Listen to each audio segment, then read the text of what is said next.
Hanging from a thread till you dead, cause your partner put a price on your head. Cause your chick was laying up in his bed. She getting details, spilling every word that you said. She working retail, thirsty bitch just trying to get ahead. If history tell us anything, y'all both end up dead. It's just a street tale, a fable, some shit someone said. Sit at the table and hope there's more to offer than bread. Pulled out the cradle, first steps you getting chased by a fed. No head starts, just body parts and lead sparks. Old religion, brand new hate and weak hearts. Oligarchs, krakens, dragons, you see sharks. Imagine you could manage to maneuver the deep part. You a savage, you can have it, just show all your teeth sharp. If you could grab it, you could stab it, just aim for the bleeding heart. The ones that show compassion, the soldier that seeks art. Does the artist that wage war take over or take part? Taking a knee, thinking no one faithful is me. I'm good people in bad lands, no evil live within me. I mind mine, I'll survive, find this lands for the free. If I'm mistaken, I'm forsaken, no one rescuing me. Residual effects, stray bullets through familiar necks. For any number of infractions that I deem disrespect. Your beliefs, you deserve better, but we both in the shit. You just haven't come to grips with it yet. Fight or flight, and they ain't really nowhere to go. If your back is against the wall and you ain't throwing no blows, you gon' crumble in the rubble, become blood in the snow. If you a victim, they collect them, grab the body and go. Dig them and ditch them, total disregard for the soul. Gas them and lit them, watch the flesh burn in the glow. Where we live and catch a shiver, this a hell you don't know. Your best hope is that your dying ain't slow, or your dying's a show. Where we at, it's every man for his own. A bloody backdrop, where killers just zone and slice flesh to the bone. Masked and gloved up front of your home. A flash of gun, but the side of your dome. Fresh blood from a stone, dents in your sense. Kick your fucking ball through the fence, dare you to say something. No sense in sitting around in suspense. Find out what's next, open your fucking mouth, disrespect. See the extent of how my life is intense. She beautiful and oppressed in a permanent summer dress. She a servant and still she blessed. Children cradled against her breast, whispering prayers, wishing their souls the best, knowing that they forgotten, not forgetting they're blessed. The bloodiest red lights, just piles of dead life. Something must be broken, the glyphs wasn't read right. You think them Bible papers was shed light? Yeah, right. Burn after reading, tell the preacher I'm leaving.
What is poppin', people? Welcome back to Shaw Ill Reacts. I am your host, Shaw Ill, and we are back in the building. Salutes to y'all for hanging out with me on this lovely Tuesday afternoon.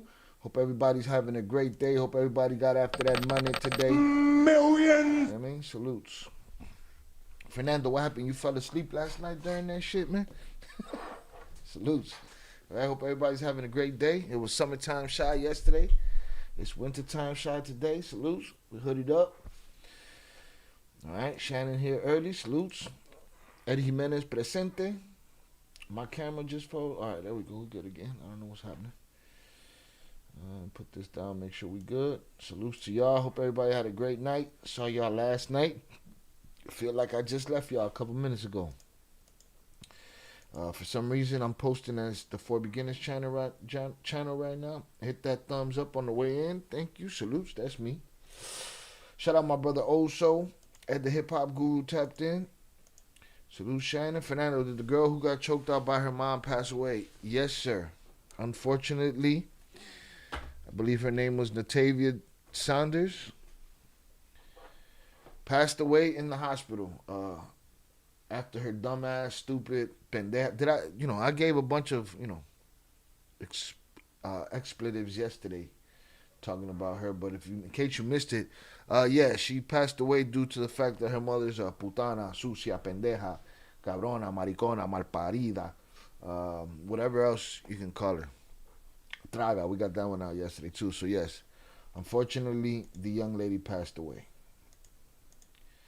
All right, unfortunately, the young lady passed away. Again, salute to y'all. Hope everybody's out there getting that money. Million! Right, let's see what we got here. Check the Discord real quick. Boom. We live. Let me tell the Discord that we live so that they know that we live. Boom, boom, boom. Let's give this a forward to the main chat. That we are live at everyone. Boom, boom, boom, boom. Right. Throw a GIF in there. You never play me, nice try. Ballin' in a nice spot. No more Mr. Nice Guy. Hello, Mr. Nice Watch. Jonathan Pantria sent $5 salutes Chi-Il my dude, Il Cartel members, and chat. I hope you have a blessed and grateful Taco Tuesday as the experiment continues. Please like and subscribe to the great quality content. It's free. 100.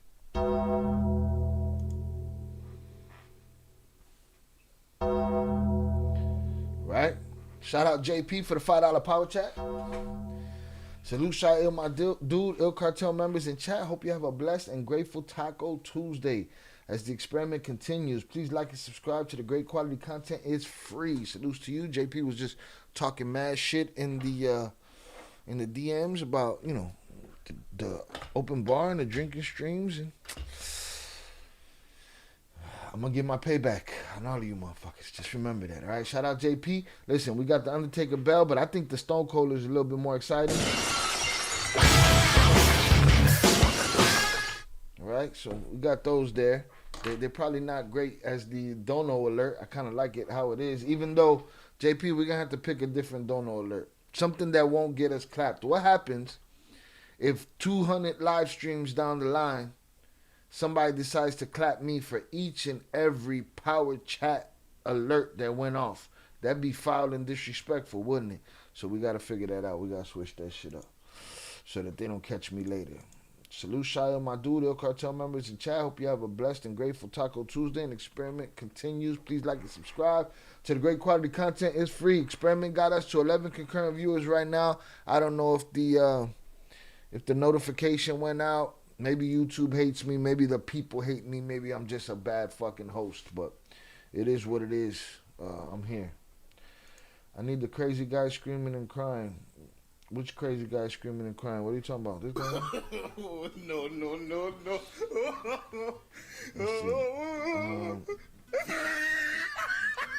Disgusted. Disgusted. No wonder mom said she only had 3 kids. Did you catch that the lady that said that about her son had done her son in too? Said the same thing. That she only had a certain amount of children and counted him out. Bananas. But yeah, disgusting. Shout out Zoraida on the check-in. Salutes. I appreciate you.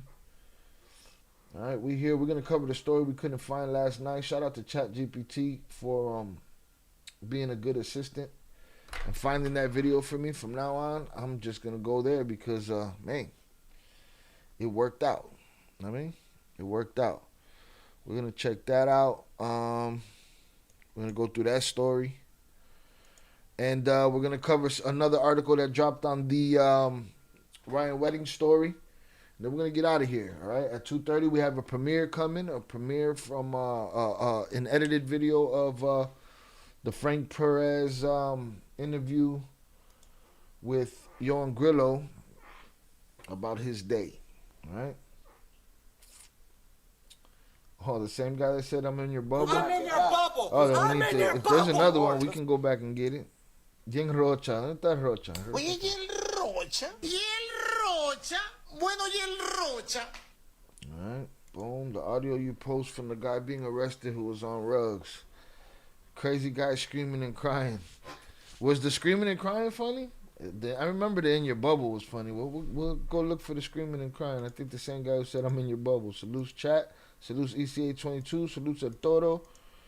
Alright, let's get it. Again, for those that don't know, we're trying to reach 10,000 subs by the end of the week.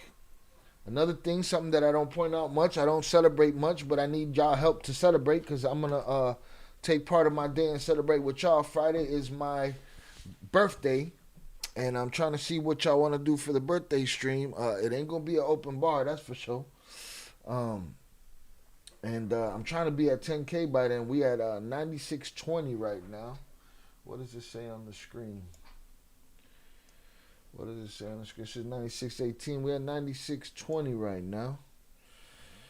And we're trying to get to that 10 stacks. And from the 10 stacks, we're going 10,000. Hit the like button if you have yet to do so. Salutes to y'all. It's Daytime Tuesday. Smoke them if you got them. All right? If you're sober, here's a hug from me to you. If you're getting that money, get that money. Do your fucking job. Million. We back at it like bad habits. Now, I want you to remember something. Again, I preached it last night. I'm going to preach it again right now.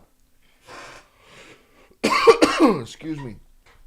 When I was a kid, and the adults would talk shit, or tell us things, or try to give us advice, or give us stories, or tell us the outcome, or the consequences of this, that, or the other, we know teenagers are sometimes bound to ignore that type of advice, right?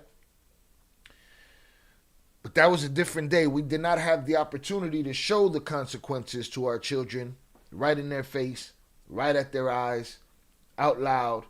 And now you have that. Now you're able to say, you know, you could go to that party and anything could go left at that party. You know that, right? Oh, mom, whatever. Oh, no, watch this. Bam! And you hit the play button, all right? There's cautionary tales all over the internet. If you're not using the internet as a tool to raise your children, the internet will raise your children and they're going to have problems. Period. All right? So I just say that to use this story that I'm about to show as a cautionary tale to your family, your friends, your kids, about toxic relationships, about toxic men, about toxic women. They are dangerous, unstable, you know. Salutes to those that found their loves and everybody's happy and they're willing to compromise and kiss each other's ass and everything. Oh, salutes to y'all. But to you toxic motherfuckers, man, oh, man. Y'all take too much life and don't, you know, y'all create too much life too. Because then you don't know how to be parents. So, you know. One of the motherfuckers might be having hope and shit, but they can't look at no dope for tips, but I'm spending one game, then I'm out for the poker chips to get them hoes with the open lips and the provoking hips. I never got to tell them any lies. That answer your question, Fernando? Were you banging do or die back in the day? Yes, sir. Pause. Wasn't, you know, I'm bumping that shit. Salute. All right.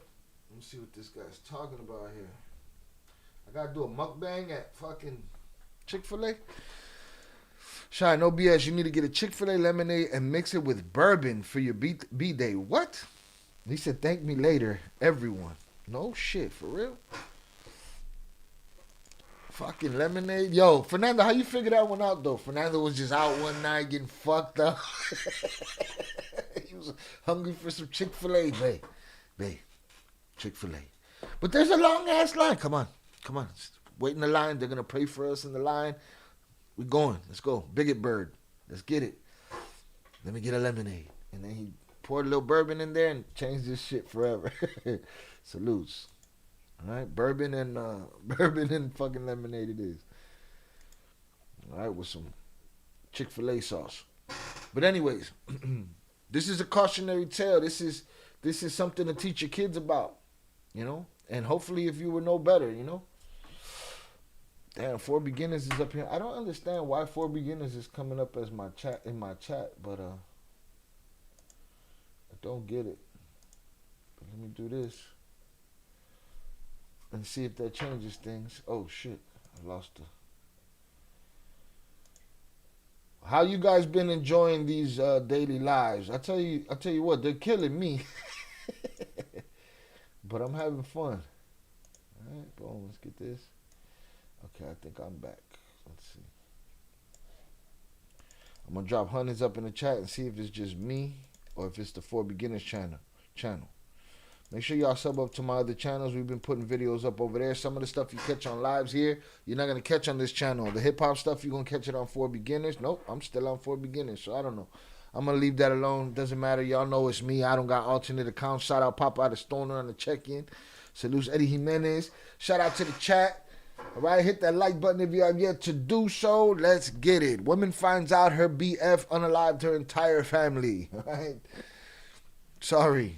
This is what I was looking for last night. This is what we're talking about today. I don't know much of the story except for what I saw in a short video. All right. That's what I heard. Jonathan Pando, I'll tell your friend, I said, No mommy's wait. because I don't think the bar will be open on Friday. Oh, I'm going to put some rules, man. The rules is coming. The rules is going to be crazy. I'm never going to drink again. Put it that way. Consider me sober because I'm about to crush y'all with the rules because, you know, it's the only way I could give y'all a good show, have a good time at the same time, not end up plastic talking about this shit is over. And then just shutting some shit off. Though I give myself props for after 9 shots in a little bit over an hour, I was still able to end the show myself. All right, salutes. Hit the like button, y'all. Let's get it. All right, again, I saw a short clip of this. Cautionary tale for your kids. All right, and here we go. Shout out Shannon enjoying them. Salutes.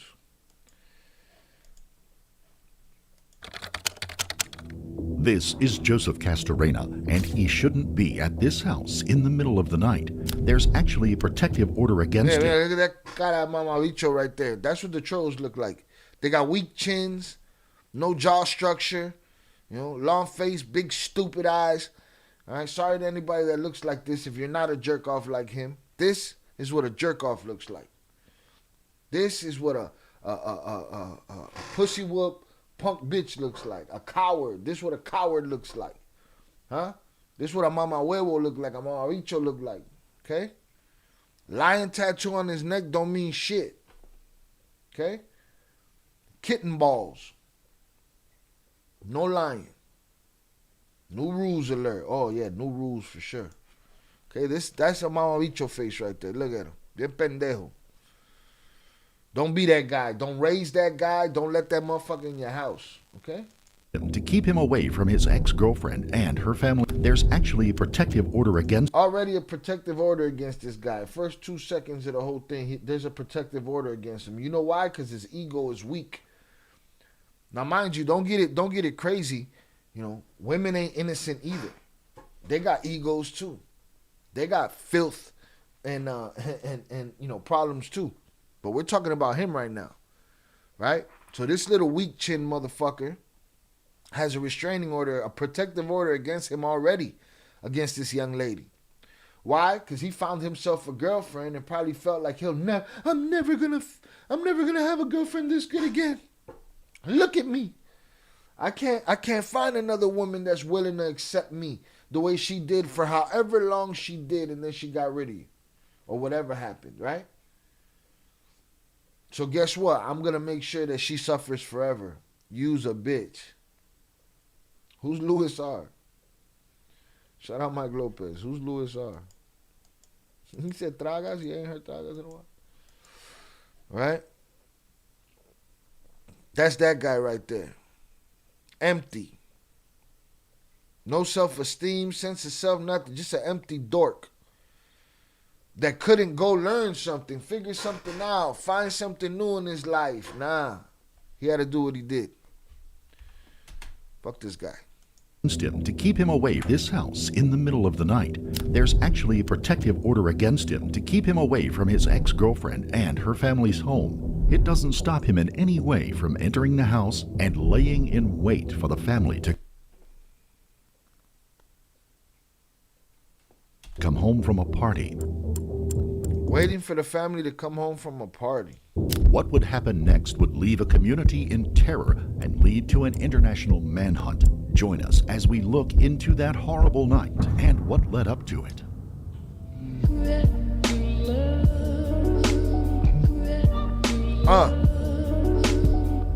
Alright, don't what? Stop.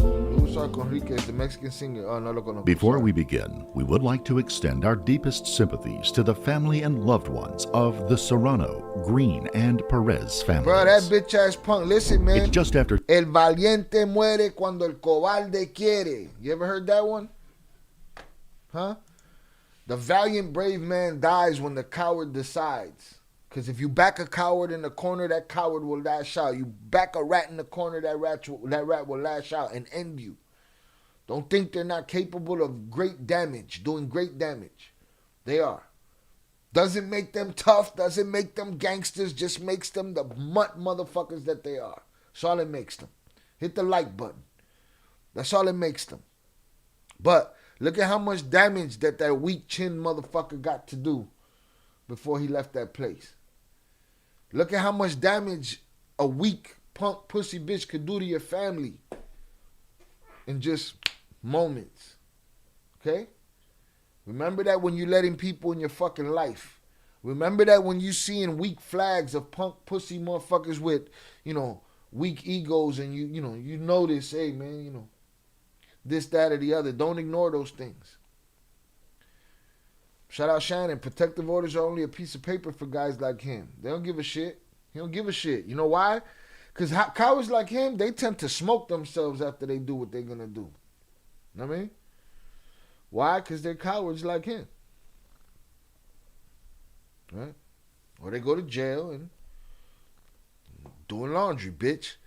But I just want you to see in one fell swoop the amount of damage a weak coward can do. The Serrano. We would like to extend our deepest sympathies to the family and loved ones of the Serrano, Green, and Perez families. It's just after 2 a.m. on the day before Halloween when a call comes in to the Arapahoe County 911 Center. A young woman named Jessica. The name of the town is Arapahoe? Stop it. Shout out SoCal on the check-in. Serrano said. That's her mugshot? It's just after 2 a.m. on the day before Halloween when a call comes in to the Arapahoe County. Arapahoe. I've known a couple Arapahoes in my life.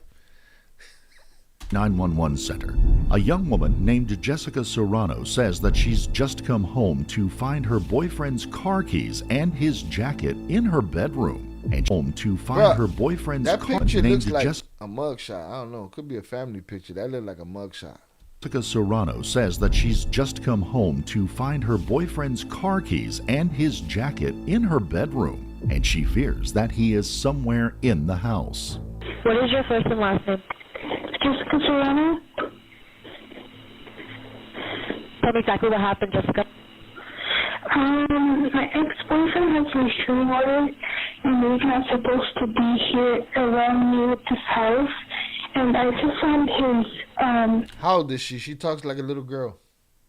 Jacket here, his jeans, and his keys here. Okay. In my closet, hiding. First of all, take the keys, throw the keys somewhere, throw them down a drain, throw them somewhere he can't get to them fucking keys. And cause he's there, he gonna do what he gonna do. Let's hope he can't get away from the scene of the crime. Hit the like button if you have yet to do so. Okay. I believe he's in the house hiding somewhere. Because he wouldn't leave his Hummer keys in way in my house. He would never leave his Hummer keys. Okay. And I believe he's in the house hiding somewhere. So he wouldn't leave his Hummer keys in my house. Okay. Give me 1 second. Mm-hmm. Okay. Is there anybody that saw him in the house at all? That what? Sorry. You said, did anybody see him inside the house? No, but his stuff is here. Okay. Got it. Did you, look around? Did you see him at all or anything? Everybody should have probably left the fucking house. Or if they got there all together and she noticed that, everybody should have probably left the fucking house. You got a weirdo, you don't know where he's hiding. You know he's there, though. You know he's somewhere. Might be watching you on that phone at this very moment. No. Okay. At all or anything? No. Okay. Okay. Bear with me 1 second, okay? So we believe he's hiding somewhere. What she say? He's hiding? Second, okay? So we believe he's hiding. We believe he's hiding somewhere? Get out the house. Get out the house. Go outside. First of all, if you got a hammer, get your hammer. He's hiding in your house? I know how to get him out the house. She talked about his Hummer like it's beloved. Go outside. Take your hammer outside. And then start breaking his fucking windows on his Hummer. He'll come out of your house. He'll come out of your house. Hiding somewhere. He's hiding somewhere like a bitch in a closet just being a creep. Okay.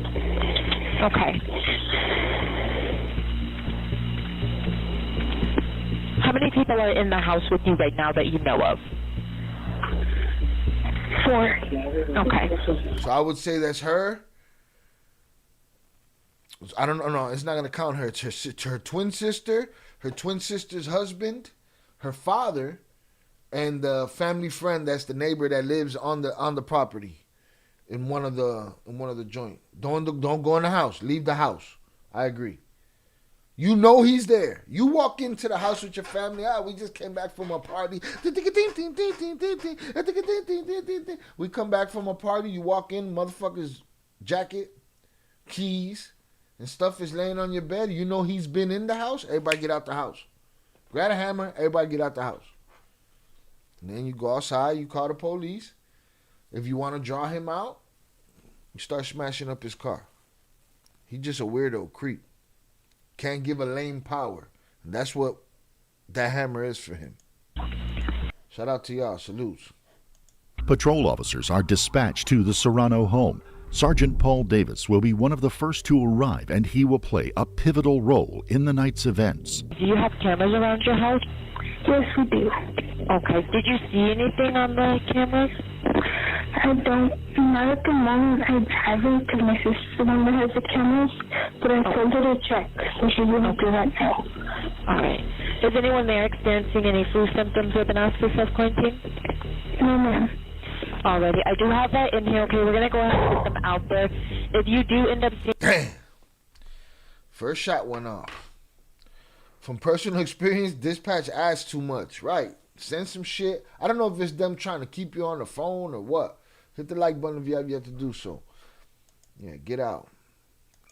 I don't know if it's them trying to keep you on the phone or confuse you, but sometimes they just don't know how to...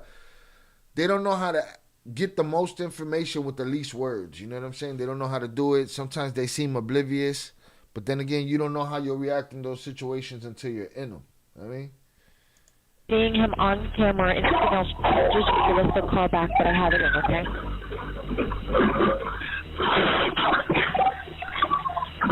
What's going on, Jessica? Oh my God! There's shots fired at my house! Okay, what's going on? I don't know, I can't lock myself in the restroom.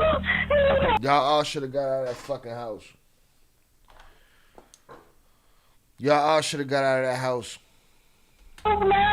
Stay on the phone with me. Oh no! Stay on the phone with me. Stay on the phone, okay? Don't hang up. Do you know who shot at the house? No, we don't have to downstairs. Okay. Okay. Not all happened. It is actively happening at this very moment right now. How many shots did you hear? Okay. Was that another one? Oh my God. Okay. Okay, stay on the phone. That might have been his last one, depending on what he got. Stay away from the doors and the windows, okay? Okay, where is everybody else? Situational awareness. Everybody should have got out that fucking house the moment they walked in and there was some strange shit going on. You have a restraining order against this man because you know what he's capable of. You know. Jessica, take a deep breath. I have this in, okay? We're getting them out there. Just stay on the phone with me.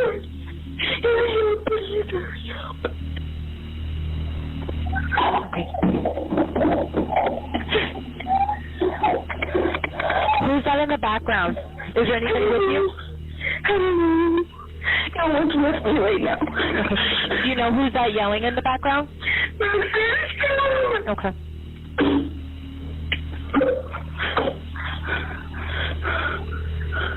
Stay on the phone, okay? Listen, do what y'all want with y'all kids. If I have daughters, if I ever have daughters, by the time they could figure out how to figure out, they're going to know how to use hammers, boy. Know how to pull them from anywhere. Wow, wow, bow, bow. You know what I mean? They're going to know what they're doing. They're going to know how to rear naked choke motherfuckers, all of that. Plus the family friend that rented the trailer house. Facts. From personal experience, get out the house. Situational awareness, 100%. Situational awareness. You already know.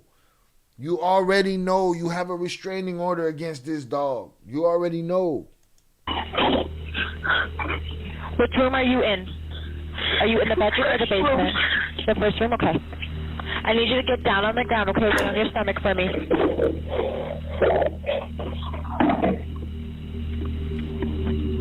Officers and emergency responders have been alerted to the shots fired at the location. More personnel are swarming to the scene. They are just minutes away. Okay. I need you to say it a little bit louder if you can.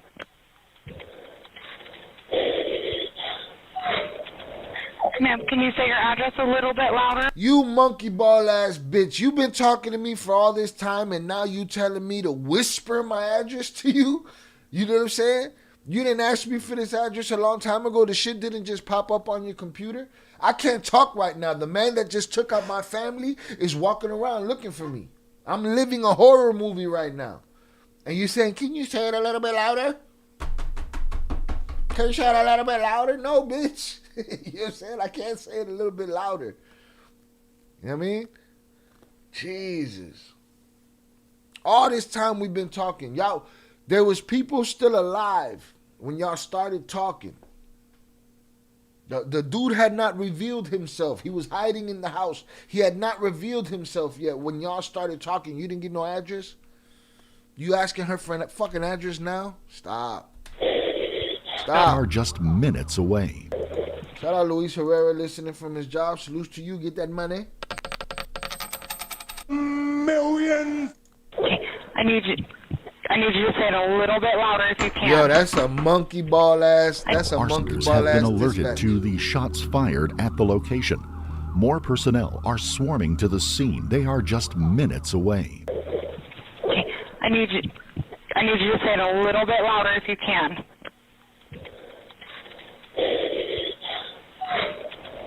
Ma'am, can you say your address a little bit louder? No, bitch.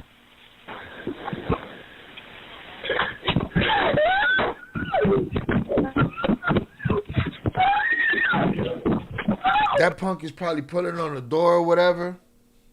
Shout out Velez on the check-in. Ricky Bobby, salute to you both. Appreciate you. This shit is crazy. Frustrating, man. Real frustrating. Nothing I hate more than a coward-ass bitch like this.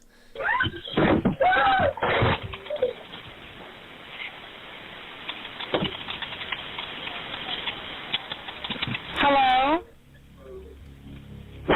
Operator, why don't you shut the fuck up and listen now? Because now you have a crime actively happening on your line. You already know that. Stop asking her questions. She's panicking. Dude's trying to get in that bathroom. He saved the shot for her, so he probably had 6 shots. We heard 5, and then this one. So that's the 6th shot. So if he didn't hit her with this, This is what made him leave. Because that bum-ass bitch punk motherfucker could only afford 6 rounds. Damn, I'm going to have to do a lot of editing. Hello? Because I'm mad. Another gunshot. Wait, was that 2 gunshots? Yeah. Okay, so then he had more than a revolver.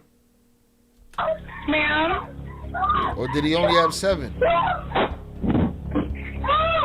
Or was he banging on shit? Ma'am, hello?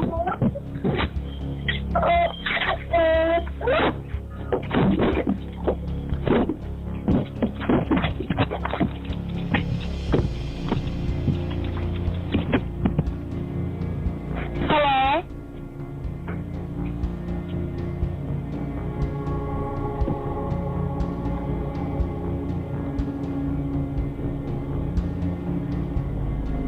Hello? The massacre is coming into its final moments. Trapped in a bathroom, Jessica and Joseph will have their last confrontation. But would anyone survive?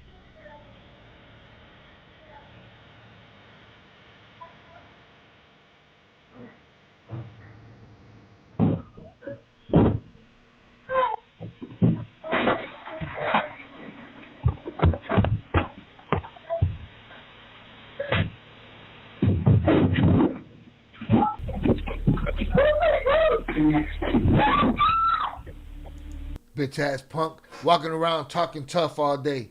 You're next. Living his movie fucking fantasy. You know, somebody tried to take me out one time, right? You know how I got away? I heard the motherfucker say some cool shit. He said some cool shit on some "this is for you" type shit, right? And that was what tipped me that he was there. Some motherfuckers are too cool for their own good, right? But this weak chin punk pussy motherfucker talking about you're next. Living his movie. Listen, man, blow your shit back. This must be. I know dispatchers are the first initial source of information, so they try to gather info. But in most situations, if there's a crime like this, you only have so much time. Yeah, you only got time to don't ask her all the did anybody see. No, first thing you get, just in case she's telling you there's a guy hiding in my house. What happens when he jumps out the bushes? He jumps out the bushes. Now you're going to ask her for the fucking address? No, you get that shit first, man. Should I train these people? What's going on here? Definitely a sick fuck. Definitely a sick fuck. Dispatchers really make things worse. I don't know if they're making it worse. Jessica's in her own plateau right now, her own dimension, fighting for her life against a coward. You know? Shout out Chucky Chingo on the check-in. Salute Ricky Bobby Velez. I hate her. Hello? Did you not hear the shots? That's what I'm saying. Now is your opportunity to gather the only information you can gather now is from the sound of shots and what's being said in the room. Hit the like button if you have yet to do so. Fucking dispatcher. What the fuck? Hello? Shout out your vid sucks. Hope everyone's well. Salutes to you, sir. You know what I mean? Nah, man. This shit is crazy, man. This shit got me mad too early on Tuesday. Come on, you're next, bitch ass punk.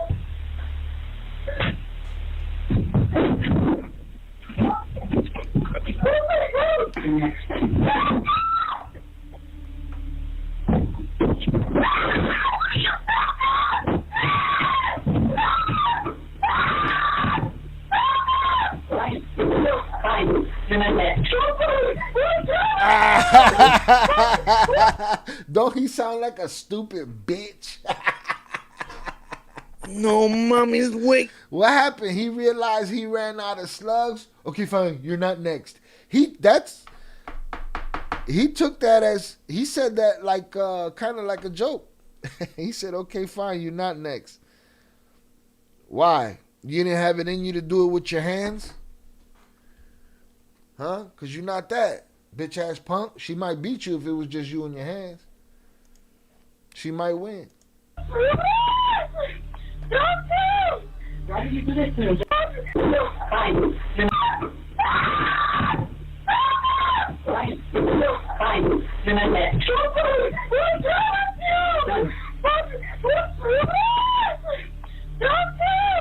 Why did you you do this to me, Jessica? Why did you do this to me, Jessica?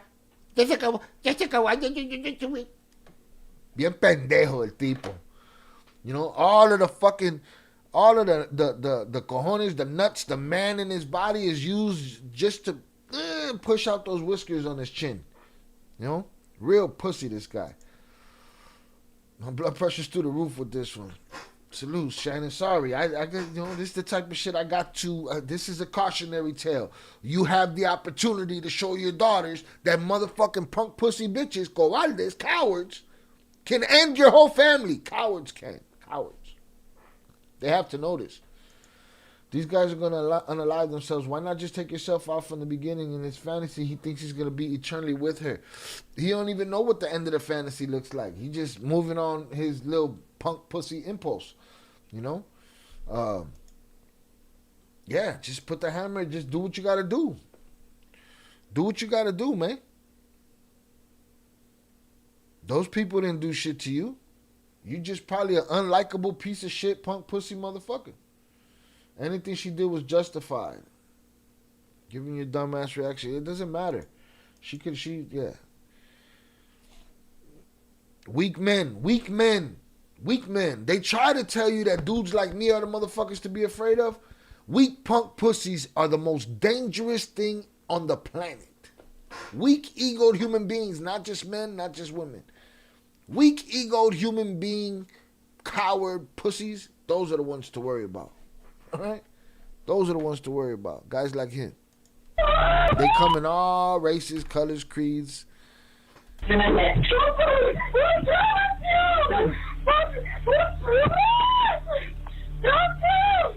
did you do this to me, Jessica?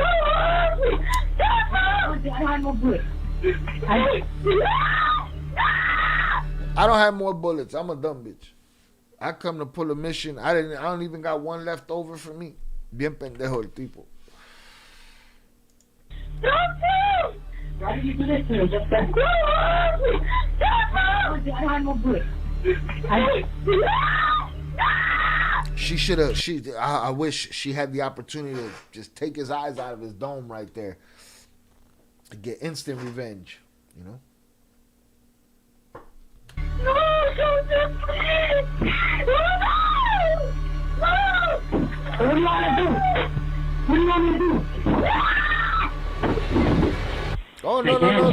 They're not unique, Fernando. They come in on the whole spectrum, all shapes, colors, all of that. Bro, there's no specific look for these guys. I've seen good looking and ugly looking dudes act crazy like this. It's all the same shit. It's all the same shit. Just empty. That's the part that matters. That's the red flag you got to look out for.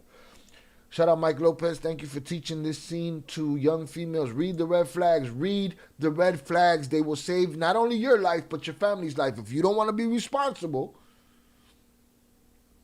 for your entire family being wiped out because of a weak man that you chose to speak to, learn how to read people. Not this fake shit that women do where they think they have this intuition and you picked out all the wrong shit. You missed all the red flags and went for all, you went for everything. No. Learn how to really read people. Really understand what's going on. Really know what them red flags are capable of. El valiente muere cuando el cobarde quiere. The brave one dies when the coward lashes out, when the coward wants him to. This guy's a coward. Ran out of bullets and shit. Where the fuck the police? How long has this been going on? It seems to have been going on for a long time. We're 8 minutes into the video, right? And I'm sure there was mad cutting in the audio. And the dispatcher is still, hello? Hello? Hello? And where the police at? Again, with the young lady that got on the phone and told them I'm being strangled. I don't know how long it took the police to get there, but anything more than 5-10 minutes, anything more than 5, I think. Anything more than 5 minutes, to me it's too much. That person's on the phone telling you I need help now. They trying to take me out. They come in all looks, shades, and colors. Facts. The dispatcher needs to get fired ASAP. What you doing? No! They come out without me. Come on, talking. Come on and talk to me. Bien mamado el tipo. Yeah.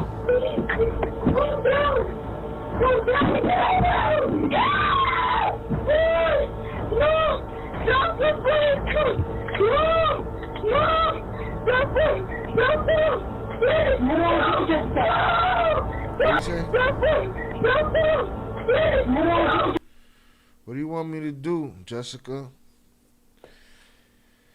I got a couple of things I'd like for him to do.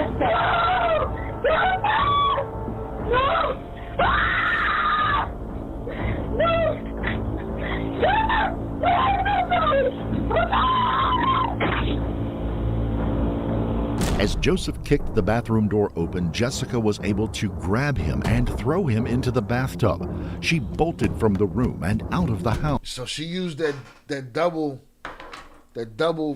you know, you're going to push on this door. I'm going to push on you, but I'm going to let it up, and I'm going to throw your ass in. Your bitch ass got flipped and put in a bathtub like Officer Hoyt in Training Day by the girl whose family you just took out, by a girl. Because why? Because you a fucking weak punk. Way too much has happened for police to still not be there. Crazy talk. Do unalive everyone and now wants to talk. Yeah, no, couldn't talk first. When before you jumped out the bushes and took my family away. It helps for them to know where she is. First thing should have been, what's your address? First thing, what is your address? What is your address? Now tell me what's happening. Boom. But yeah, for the police not to be there is crazy. Salutes. Salutes todo. Just seconds behind her, Joseph chased her first into the home's backyard and then back through the house so she behind her his ass. bathtub. So just imagine Officer Hoyt in the tub with his head all fucked up. Right? They was about to gut him. That's how he looked. She bolted from the room and out of the house. Just seconds behind her, Joseph chased her first into the home's backyard and then back through the house into the street. Jessica would first attempt to flag down a car that decided to drive past, while Joseph turned and ran in the other direction to the north. Sergeant Davis would arrive just as Jessica... Where you running, bitch-ass Joseph, huh? Nowhere to run, Papa.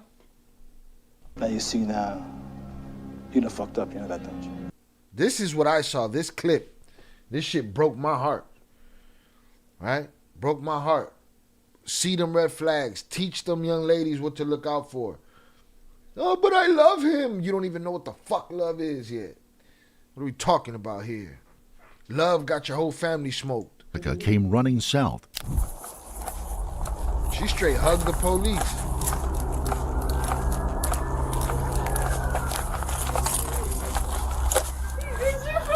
Okay, come back here.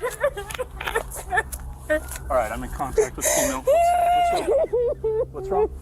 He shot my family. What do you mean he shot your family? Stay right here. All right, she's telling me he's just shot her family. Stay right there. Thank you. Where's he at? Over where? Where? He's running. He's running. She's saying he's running northbound. I'm trying to get more information. Bro, it don't look like a neighbor came out of there to help her. Nobody's paying attention. Nobody's watching this girl scream for her life. There's cars passing her up. You know, I don't get it, man. I don't get it. The calls, the 911 call should have been off the hook. There should be more than one officer there. Over where? Where? He's running. He's running. She's saying he's running northbound. I'm trying to get more information.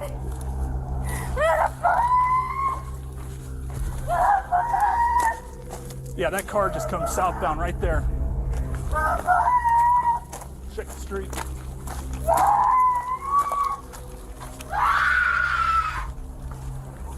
Inside is a nightmare scene. 3 members of the extended Serrano family lay dead. Jessica's twin sister, Maria Anna Green, lays dead from 2 gunshot wounds.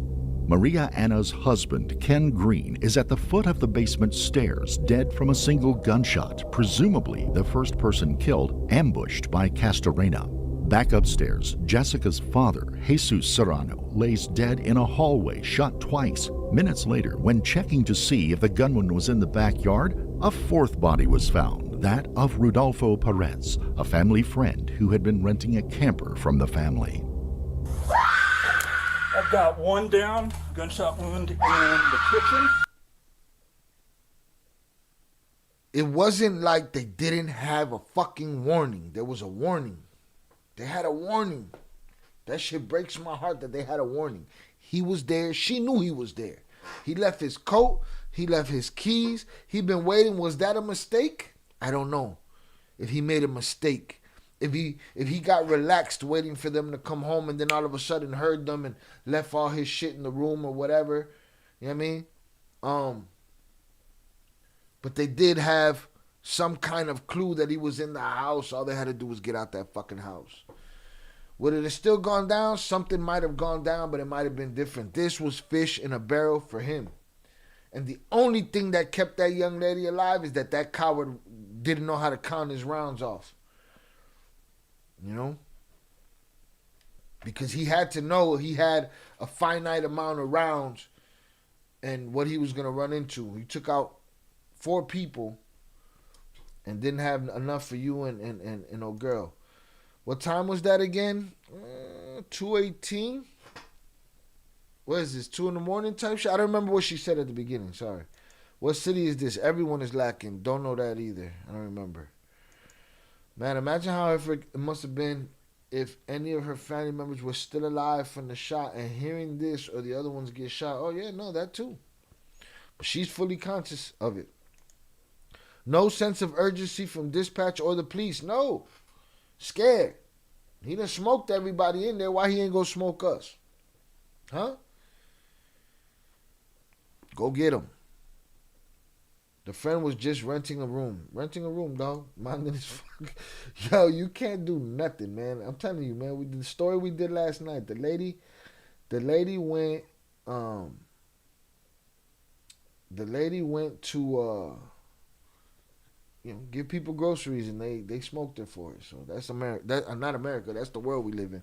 Hit the like button if you have yet to do so. Let's get it. This shit is heartbreaking, man. It just breaks my heart that all those family members were smoked. Father could not protect his daughters anymore. Husband could not protect his wife anymore. None of that shit. They were in there. She was on the phone for too long. Now here's the question. Do you think she didn't tell the family? I'm asking these questions because these are things that happen. Let's get it. Evidently, her room where his stuff was at is probably upstairs, right? They all come home from a party. She goes up to her room. She sees that shit. Does she call 911 straight away? Or did she tell the family, hey, this motherfucker's stuff is in here in my room, so. Or did she just go get on the phone with 911 and then bump out the bushes and then shit go crazy real bad? I don't know. It is a sad situation. I'm just asking questions because it seems... I'm just thinking about how they didn't have no chance. Y'all should have just got out that fucking house.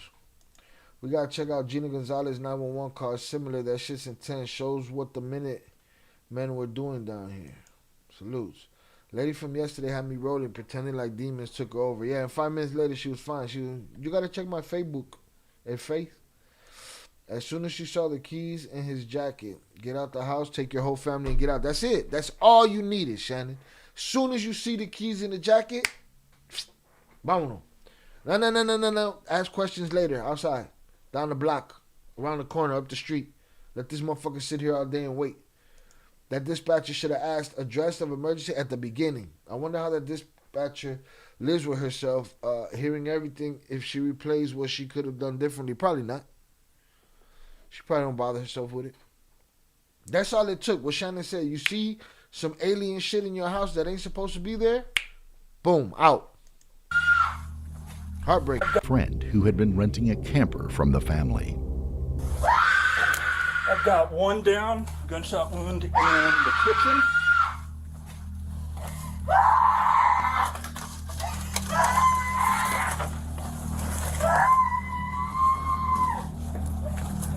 And her body and her brain and her soul doesn't know what else to do except to lament. That's it.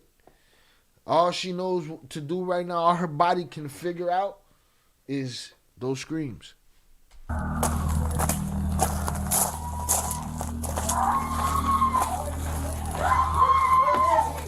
Get the female out of here. Get out of here. Ma'am, come on. You need to get out of here. Come on. Go out there. Go outside. Go outside. You stay outside. Come on.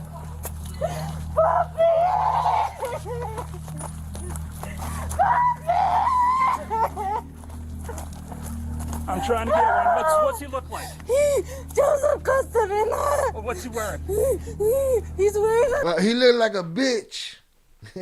He's real pussy. You should be able to find him quickly. Almost trying to thank God anxiety med time coming up soon. Listen, man, tune out if you're getting too much anxiety. JP asked me yesterday if there's ever been a body cam. I couldn't. I had to stop watching. Sorry, guys. Right? It's the price to pay fucking with me. This is the shit that matters. This is the shit I want my kids, my nieces, my nephews to know about. Empty motherfuckers that are willing to wipe everybody out just because they're unhappy.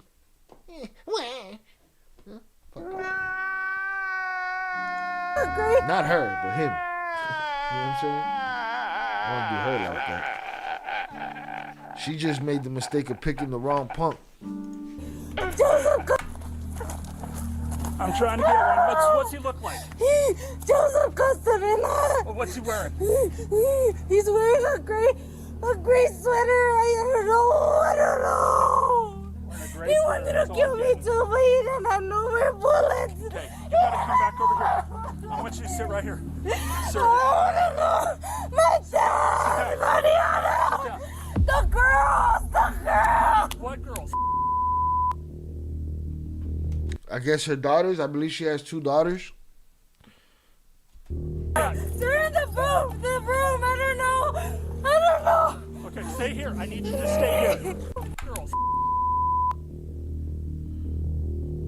They're in the room. I don't know. Okay, stay here. I need Yeah, Shannon, when she told the cop everything that happened outside, she walked ahead of him. She walked in the house first while he was on the radio. And then he went in and cleared the house. He didn't stop her, no. She went in there, and then he told her to get out. Look how this girl reacted. Called and battled dude. Makes me highly suspicious of the 2 surviving roommates in the Idaho unalivings. Look into their reaction. Cheyenne, let me know your thoughts. Idaho, did I cover it? The Idaho unalivings? Or is it something I haven't covered yet? I'm confused. Look how this girl reacted. Called and battled dude. Yeah. Makes me highly... Why, the other one's buckled? Nah, some people's pussy, dog. Don't get it fucked up. Some of these people, you know, they cower in the corner and I guess whatever. It's worth it to them when they survive everything, whatever. That's the face of all the weak faceless, nameless, anonymous trolls. Yeah, that's what he looked like. Salutes JP. I think he's a little bit behind on the playback. Just stay here. They're in the room. I don't know. Okay, stay here. I need you to stay here. The girls. I might have some girls inside. Some They're girls. I want you to stay here. I'm sorry, I just can't believe it. I can't believe it.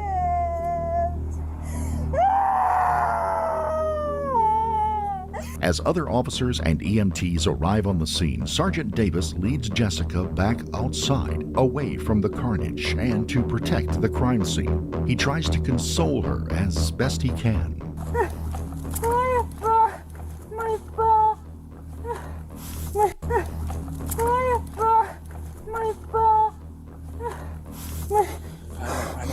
I know. I want you to take this. Just throw this way and get victim services rolling, please. I know.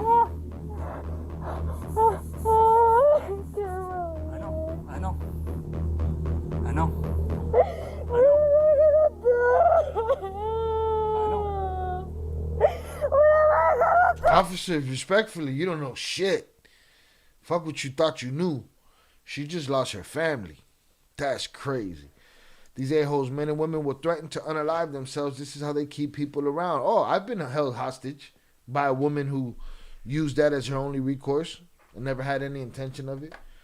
And I knew it, but you know, you try to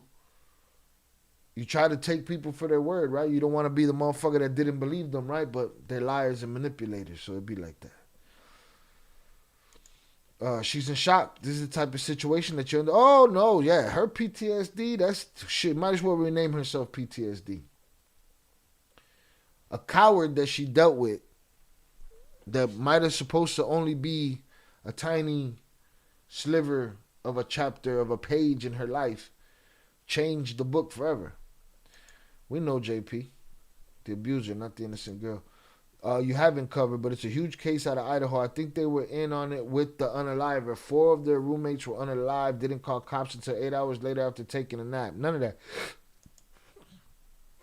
It's just, that sounds obvious as shit right there, but we'll get to it. Let me see, what's the name? Well, I'll just put Idaho murders.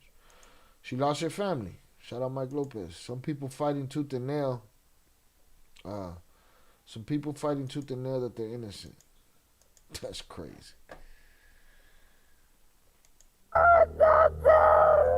No, this one right here, I would only think that maybe, she's not in on it with dude, but maybe she just decided to call 911. Like, she didn't want to take the time to go tell them nothing. She got on the phone with 911 right away. Maybe the other family didn't even know that he might even be in the house. You know what I mean? I don't know. All I know is twin sister gone, brother-in-law gone, father gone, friend gone. I know. You don't know shit, bro.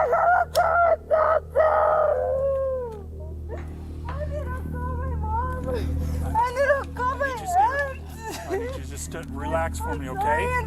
I know. I need you to relax for me. You need to call your primos and let them catch him before them police do. That's what you need to do.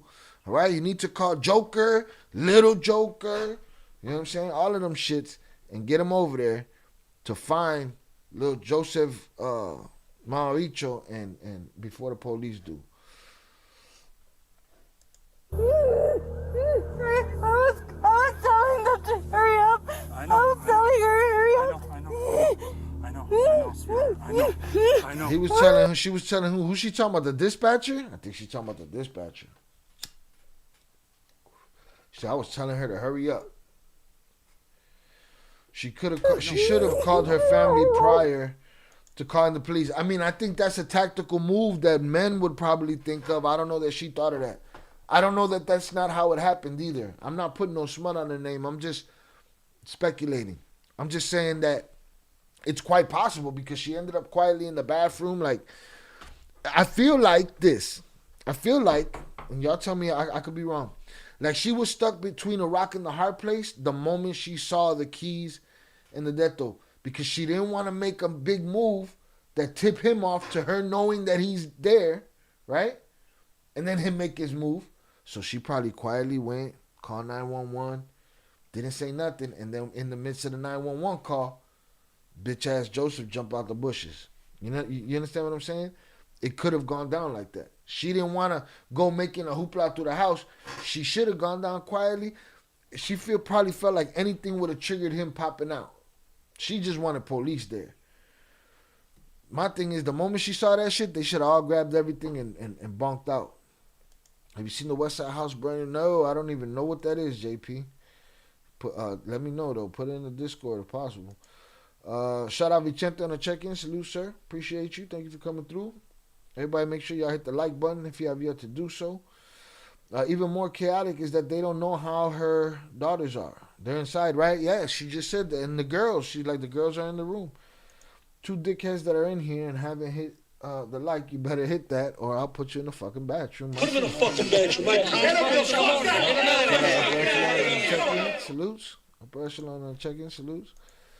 Yeah. No. I was telling them to hurry up. I know. I was telling them to hurry up. I was telling her hurry up. I know.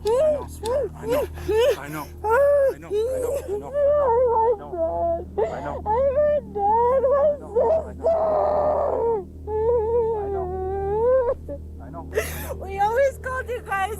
Always called you guys about him. Always coming here, doing this and that. You guys don't arrest him.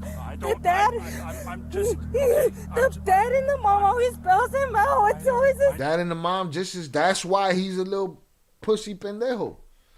Mommy and daddy are enablers. All right? Well, you talk your kid into however his fate ends up.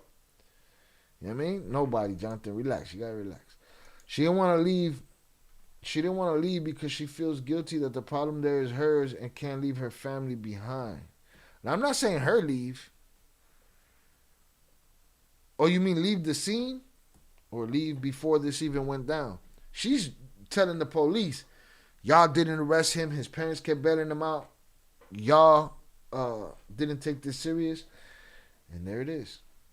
The cops were going to take 10 or 15 minutes before they go to their house. I'm not judging, just giving precaution opinion. The cops were going to take 15 minutes. What do you mean? Just take an extra 15 minutes before going? Let shit cool off. Let shit happen? I know. the same shit. What the? I just don't arrest him. Him always coming here, doing this and that. You guys don't arrest him. The dad, the dad and the mom always spells him out. It's always the same shit. What the? I just couldn't leave. I know. Why?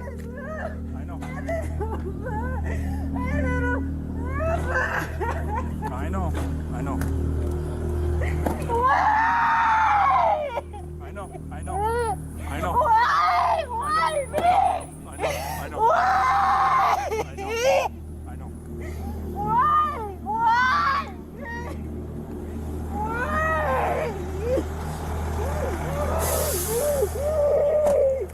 I told you guys, hurry up. I know. You guys wouldn't listen to me.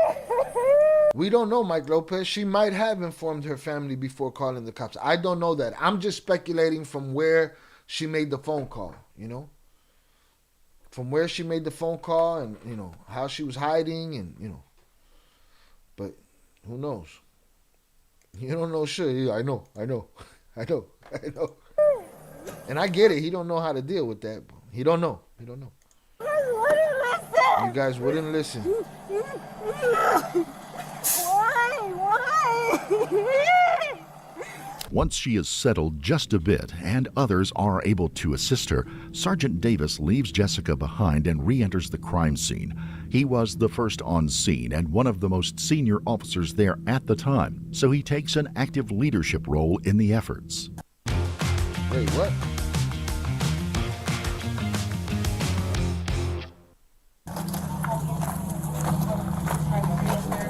Scene and one of the most Jessica behind just a bit and other.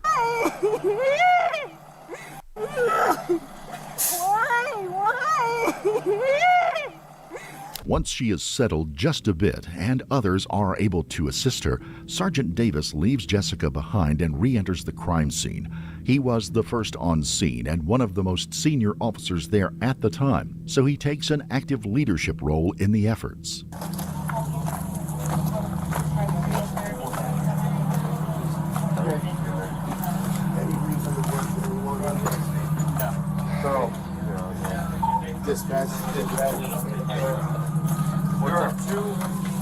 How many do we have in there? Children inside that bed that are going to they're good. Untouched. Okay, so. All right, the children were untouched. Untouched. Children inside that bed. How many do we have in there? Children inside that bed that are going to they're good. Untouched. Okay, so. Kids don't need anything. Kids don't need anything. I'm here, Sergeant. Mom of these two little ones? I think those are her sister's kids. Oh, there you are. Yeah, I think those are her sister's kids. So. Well, there's the sister. She's dead. So, oh, man. So just, you know. So they're like mechanics, these fucking guys. He asks her, are those kids the lady outside? He said, no, the sister's kids. Well, the sister's right there. She's unalived. Fucking pig. Mom of these two little ones? I think those are her sister's kids. Oh, there you are. Yeah, I think those are her sister's kids. So. Well, there's the sister. She's dead. So, can we get those kids out? Yeah, we're gonna hold here. Yeah. We need to work on getting those kids out. That lady. We're gonna get them out a different way than this. Charlie would take care of those. Yeah, definitely. Don't take them out in front of their mama, who you just pointed out is sitting there, laying there. Unfortunately. They're going to take the kids out another way. Okay, we need to do it. Okay. Post haste. You want us to leave any stuff in here? Polly, have we, where we asked for our search? Have we done a backyard? Backyard, search the block, search everything. She told you where he went. Is his truck still out there? Did he get his keys?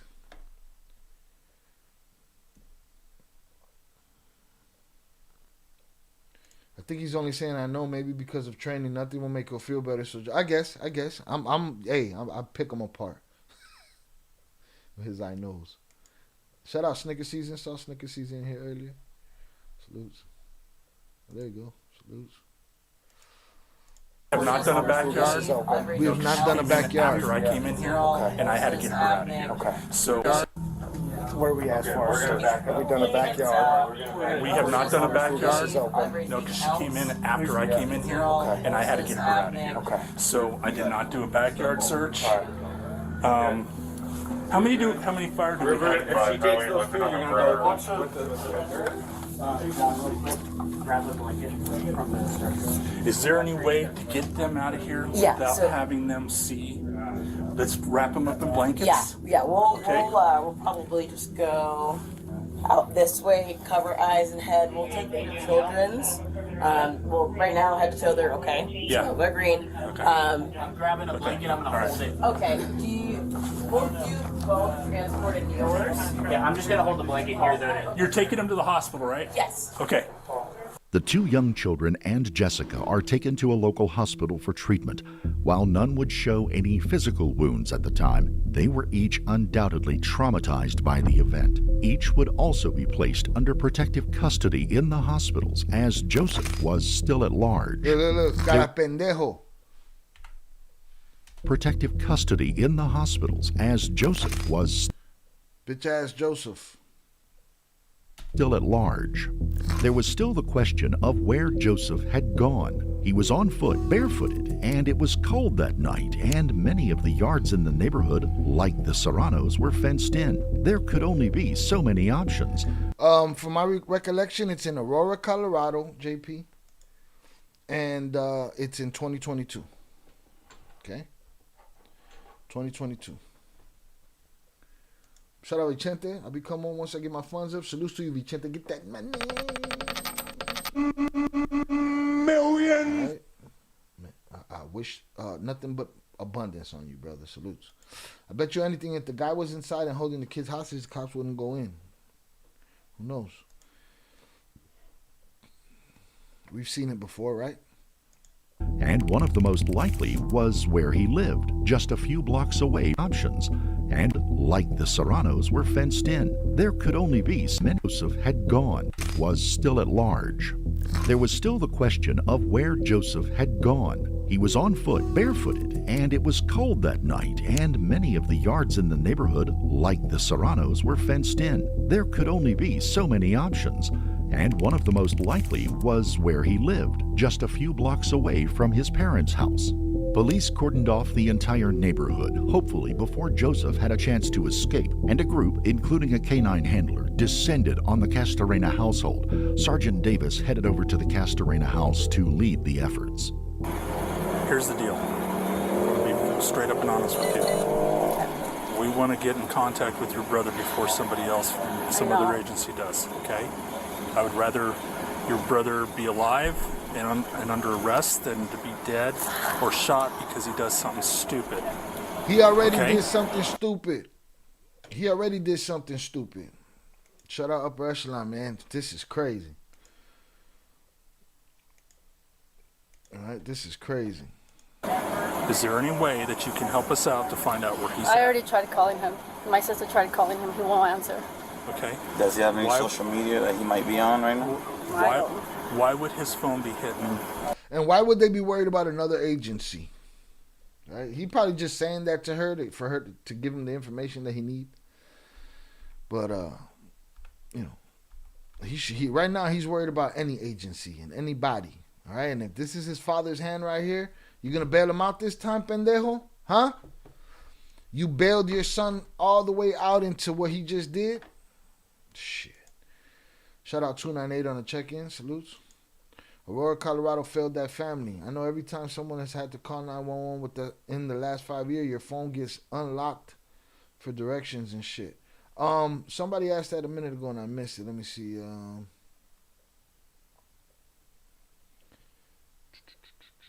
Yeah, Luis Herrera. Shout out to Luis Herrera. Are 911 operators able to find out your location just by calling them? I thought so, but I guess not. I guess not. Castorena House to lead the efforts.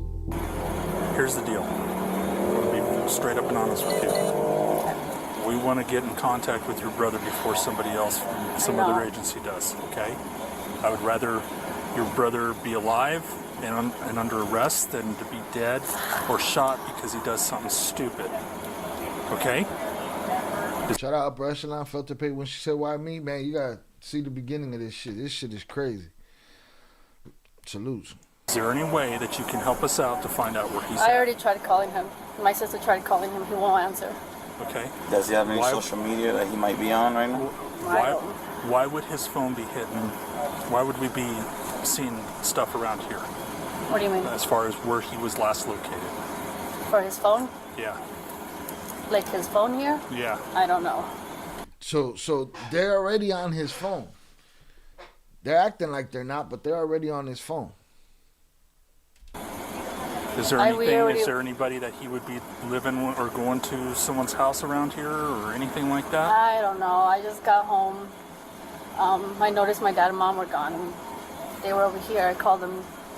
That had happened with Joseph. Okay, so are you cold right now? Yes. Okay. Oh, I'm scared. I'm nervous. Okay. Don't be nervous around us. We're here to make sure that things are good. So there's nobody that's in danger inside your house. Okay. Just my mom, my sister. I seen him earlier before I left to work. Okay.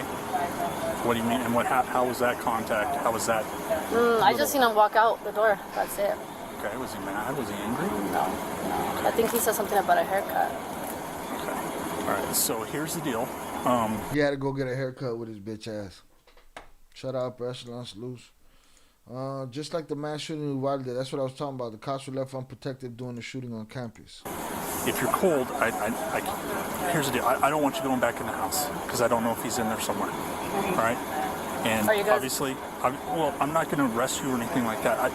I just don't want you going back in the house, and I'd like you to be compliant with us, okay? Because the situation is... Well, see, I've never been in a situation like this. I'm like, I don't have my dad. My dad's the one that usually, you know... Well, I mean...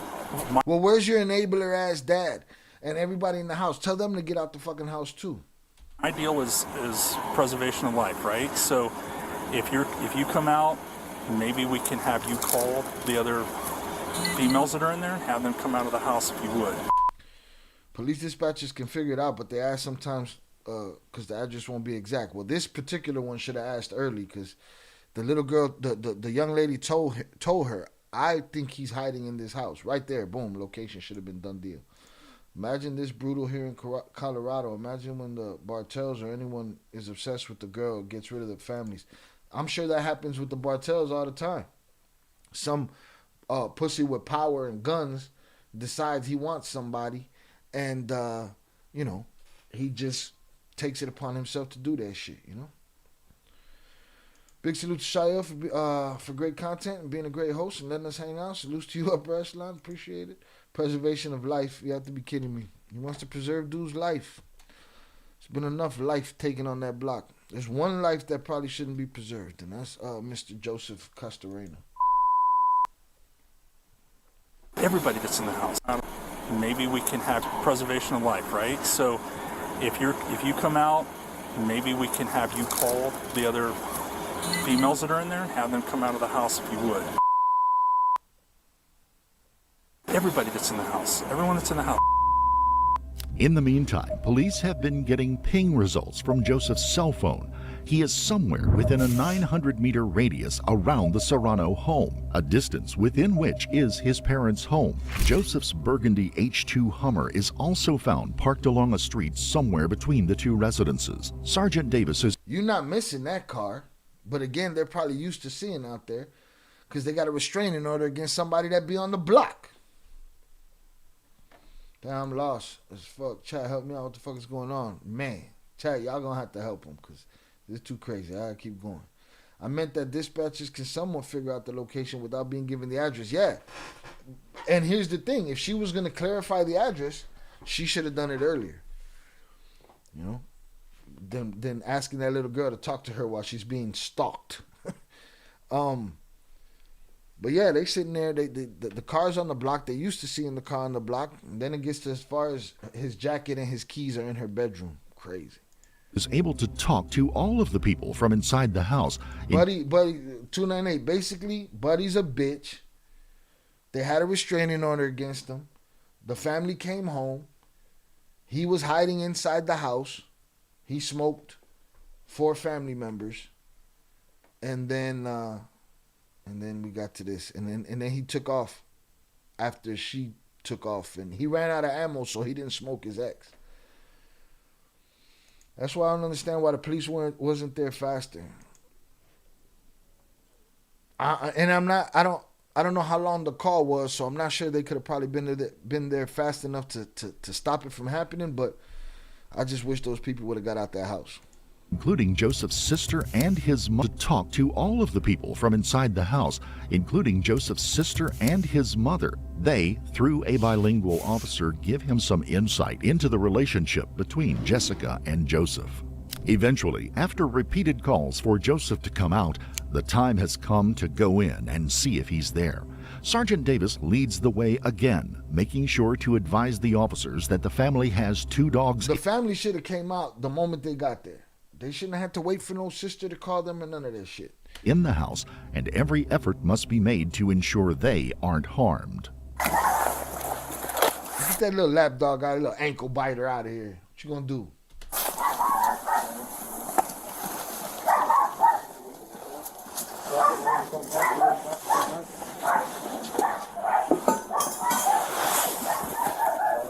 Okay.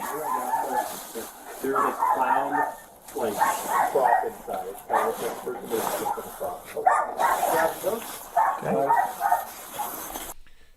Shout out JP said that call was way too long in my humble opinion. Not only that, that's just as long as we saw. Because for what we know, it was edited for time. So it could have been longer, even longer than that. Cops know everyone's location. They have the technology. Door is open.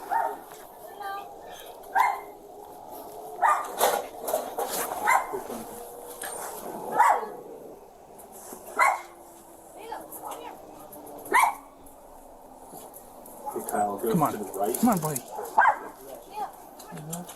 One dog's out. Come here. Come here. Come on. Come on. Here, let me grab the dog. Just, yeah, take that and just hold that door. Yeah. All right, Bobby, bring him up. The most important thing probably is that the support of Patriot is just top notch. 5 stars is an understatement. You talk.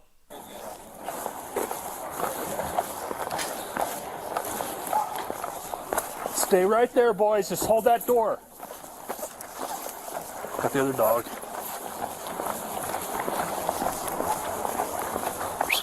Hey, I got your other dog.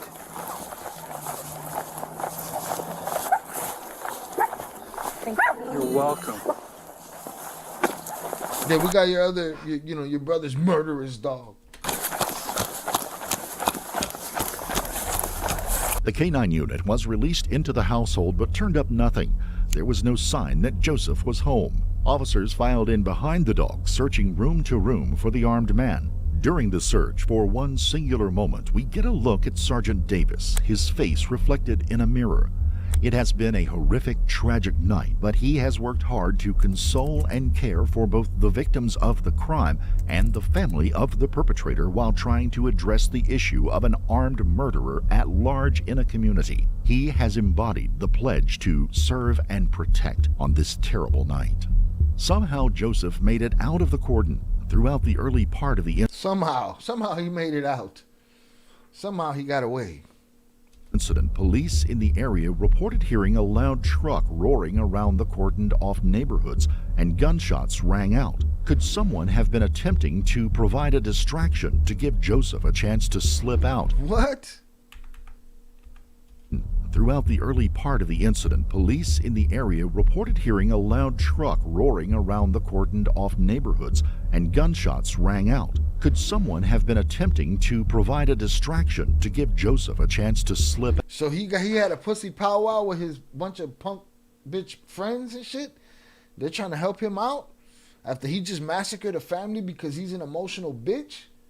Stop. Out. Could he have had an accomplice? Could he still be in the area? His phone was still pinging in the 900-meter radius between the two. It was the lion on his neck and shit. It was licking off shots. Fucking punk. Houses. Got no shoulders, got no chins. Joseph's phone was eventually found in the backyard of the Serrano home, apparently dropped or discarded at some point. That's why it was pinging from right there. They're like, why is his phone pinging in this neighborhood? Because you overlooked it in the backyard when he smoked the guy that rented the trailer. You know, the family friend in the back whose life he took for no reason? Evidence also suggests that he had returned back through the house, hopped the rear fence of the property, and made his escape in that direction. Police dogs were sent throughout the neighborhood, and police went door to door asking permission to search backyards and asking if anyone had seen or heard anything. A reverse 911 call was also sent out to everyone in the immediate vicinity to alert them that there is an armed, dangerous man on the loose and that all individuals should shelter in place. Inside the home, the murder weapon and 9 shell casings were found. Fingerprints on the 9mm Kimber handgun would later be found to match those of Joseph Castorena. The murder weapon and 9 shell casings were found in place. Inside the home, the man on the loose and that all individuals should shelter in place. Inside the home, the murder weapon and 9 shell casings were found. Fingerprints on the 9mm. So he had 9 shots. We heard the first 4, then we heard the 5th, 6th, 7th. So we didn't hear the 8th and 9th.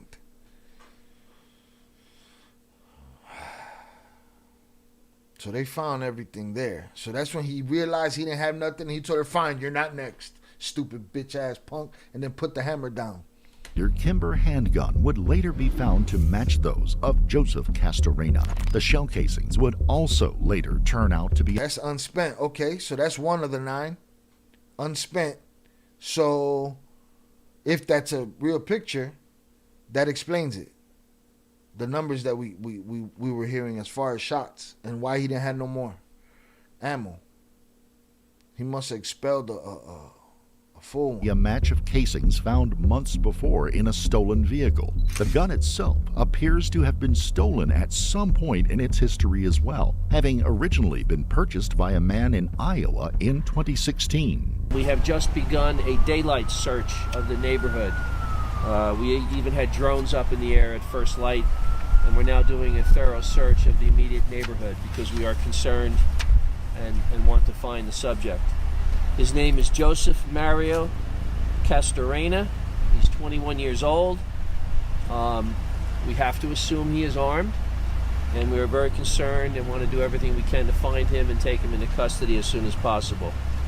His photo has been released on APD social media. If you look at it closely, you will see that he has a very distinctive lion tattoo on the left side of his neck. We're obviously requesting the public's assistance and the media's assistance to find him. If anyone sees him or has any information about his whereabouts, we ask that 911 be called immediately. He has a history involving domestic violence. Soft shit. And I don't have all the details. I'd rather not go into that, but this was an accumulation of events here that led to this. So yes. See, is that an accumulation, or has it just been happening over and over and over again? Like old girl said. And he gets locked up, and the parents bail him out, and no changed behavior, nothing. You get this. This is what happens. This is what you get. So I don't think it's an accumulation. I think it's just, it just went another step this time. This time, he smoked everybody. On the grid, trying to get that money. 298, get that money. Millions. Buddy is definitely a sucker. She got lucky. Someone was watching after her. Facts. These cop videos been on point recently. It's a failure of the system. Absolutely. This is the next step. This was the next step. So law enforcement was aware of his history. Does this have anything to do with the custody dispute? Because that's what some relatives have told us. Well, the children of the suspect and his domestic partner are not even in state. They are elsewhere with family and safe. So evidently they weren't there that night, and those were I don't know if those were her children and his children that were in that bedroom up there, or if they were the sister's children. I don't know. Sounds like her children were somewhere else. The sister's children were there. Maybe she had them children somewhere else because of this situation with dude. Interim Police Chief Daniel John Oates explained that there had been a long-time volatile relationship between Joseph and Jessica. It might be worth it to take a moment to look at that relationship. The couple, never married, shared 2 children together, and over the last 2 years before the event, their relationship had degraded into one of jealousy, anger, and breakups, followed by short-lived reconciliations.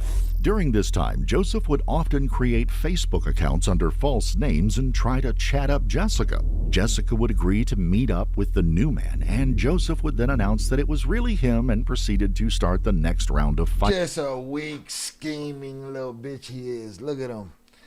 So he's making up fake names and hitting her up, and then she goes to meet the new guy, and then it's him. You punk. He's a punk.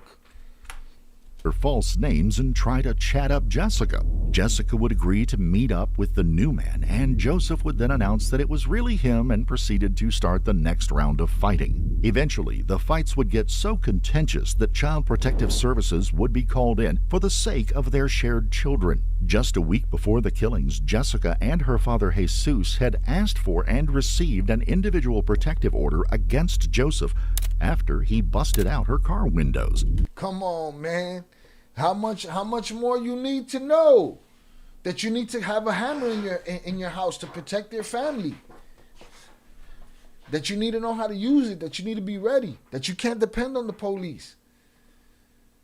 Shit's crazy. Shout out Velez. It wasn't an accumulation. It was a result of law enforcement and his parents enabling his actions. Facts. What a creeper. How many things he's gonna do? He's breaking windows. He's making fake stalker calls.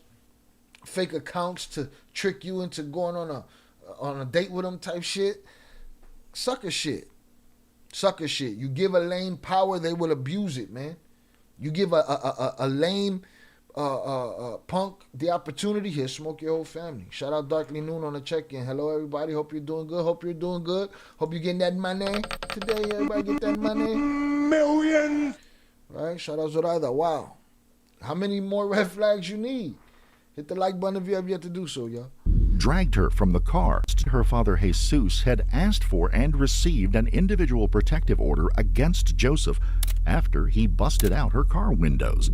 Dragged her from the car and held her at gunpoint in his vehicle for a period of time. Jessica's What? What? That sounds like snatching to me, don't it? Huh? Smashed the window, snatched her out the car, held her at hammer point in his car. What? Why do they have to get a restraining order? He should have been locked up. Called in for the sake of their shared children. Just a week before the killings, Jessica and her father Jesus had asked for and received an individual protective order against Joseph after he busted out her car windows, dragged her from the car, and held her at gunpoint in his vehicle for a period of time. Jessica's mother spoke with local news station Fox 31 in Denver about the relationship between Jessica and Joseph. This has been going on for 2 years already. And even the cops know that how many times I've called. And what happens? A brother, a cousin, a new lover, somebody smokes, dude, they go to jail. You know what I'm saying? What are we talking about? This is why you need to know very well who you lay with, especially have your children with. Absolutely. Absolutely. Absolutely. You can't ignore red flags, and if you don't know what they look like, lo cagaste. Yo vivo tranquila con los pelos en la casa. Lo cagaste. You know what I mean? Yeah, that's snatching. What the fuck, Aurora PD? That's snatching. Called, and even the cops know that how many times I've called and my daughter has called. I'm trying to get answers. I haven't received any phone calls from anybody. I haven't heard from my daughters. I don't know anything about my granddaughters. I don't know why nobody has contacted me. The only thing I know is that I want justice, and I want everybody to please find Joseph Castorena. So her mom wasn't I'm there. Jonathan Finiak with Wyoming LLC Her mom attorney. was in We can assist you with Denver. Reports state that the children shared by Joseph. Everybody to please find I wonder, that's what I was just going to ask, if the kids are with her. Joseph Castorena. Reports state that the children. How long was he on the run? How long they couldn't find him? Shout out JP. What the fuck is the point of an order of protection? Real talk. Shared by Joseph and Jessica had been removed by Child Protective Services just a day before the killings. Bruh, the day before CPS came and got them kids. A paper trail, that's it, really. That's it. That's it. Nope. Nope. Nope. You gotta be on top of it, man. You gotta be on top of it. Ladies, young ladies, listen to the protectors in your life. Listen to the men in your life that love you, the real ones. Your fathers, your uncles, if you have them, whoever. Don't get sweet talked into losing everything. Could this have been the triggering mechanism that state that the children shared by Joseph and Jessica had been removed by Child Protective Services just a day before the killings? Could this have been the triggering mechanism that ignited the situation? So where had Joseph gone? He headed north away from the scene of the crime, but could be headed south, much further south, perhaps to Texas to Texas, where are my Texas people at? Drag this fucker out by his ear. His children. Could he be headed to much further south, perhaps to Texas, to grab his children? Could he be headed to Mexico, where he had family and had just been the prior year before to attend his grandfather's funeral? Both seemed like a long shot for a man who had not just left behind his vehicle, but also his shoes. Inside the Hummer was also found his wallet with his ID, debit card, and 2 credit cards. Joseph had few resources to run on. As news stories but he still got away from you, Aurora PD. Old girl did more against him than anybody else did. She made it out the crib. They had their struggle upstairs. He realized he had no weapons. She broke out through the front. No, she broke out through the back. He followed her. She shook him, went back through the house, came out the front. He went the other way. She went the other way. Right? She running the police. She tell police he's over that way. I don't know what they doing. They looking for the phone's pinging. They don't realize why. The phone's in the yard. He dropped it in the yard. How he get to Texas? You know what I'm saying? How? Shout out IB. If I didn't know any better, I think the police and law enforcement have no interest in protecting women or anyone in these situations. Somehow, there's always an order of protection in all these cases. Once you've gotten to the order of protection, to me, that's just a step before this now. You know? That's what it's looking like. That's the step before this. So if we know that, how you don't know that? Jessica's daddy failed to protect his daughter and his family for real. I guess you could say that. You could say that. I don't know what I don't know what steps he took, but I don't want to disparage the man either. I think everybody should have got. Soon as they saw the keys, soon as they saw the jacket, everybody get out the house. Hit the like button if you have yet to do so. This is heartbreaking that order protection ain't shit. Order protection means nothing. I have 2 younger sisters, and although they still young, I tell them what to look out for, man, to be careful. Just the weak men are the most dangerous. The weak punk pussies are the most dangerous. How can a man treat a woman like this? Men don't. True. Shy. Ladies, learn some self-defense. My nieces are very young. And I refresh them on the simplest of things. Just listen, this is how you pull off a rear naked choke. You know, RNC, look up a rear naked choke. All right? Just teach them something. But my shorties are going to know how to handle hammers. They're going to know jujitsu, all of that shit. Like I said before, protective orders are just a piece of paper. Salutes. and word of mouth went through the Aurora and Denver Metro debit card and 2 credit cards. Joseph had few resources to run on. As news stories and word of mouth went through the Aurora and Denver metro areas, tips started coming in to the Aurora Police Department. One of the first and best leads was from a cousin of Joseph's named Joel. He told police that No, I'm pretty sure his name was Joel. All right, AI guy, his name was Joel, not Joel. All right, he didn't sing Piano Man. early in the morning of the killings, Joseph had knocked on his bedroom window asking for help. Joel said he knew something was wrong, and after seeing the man at the home's front door, he refused to let him in after being asked if he could stay there for a while. Now, Joseph went and asked if he could stay for a while, and dude denied him. If Joseph had more ammo in his hammer, he would have ended that dude's life and walked in that crib.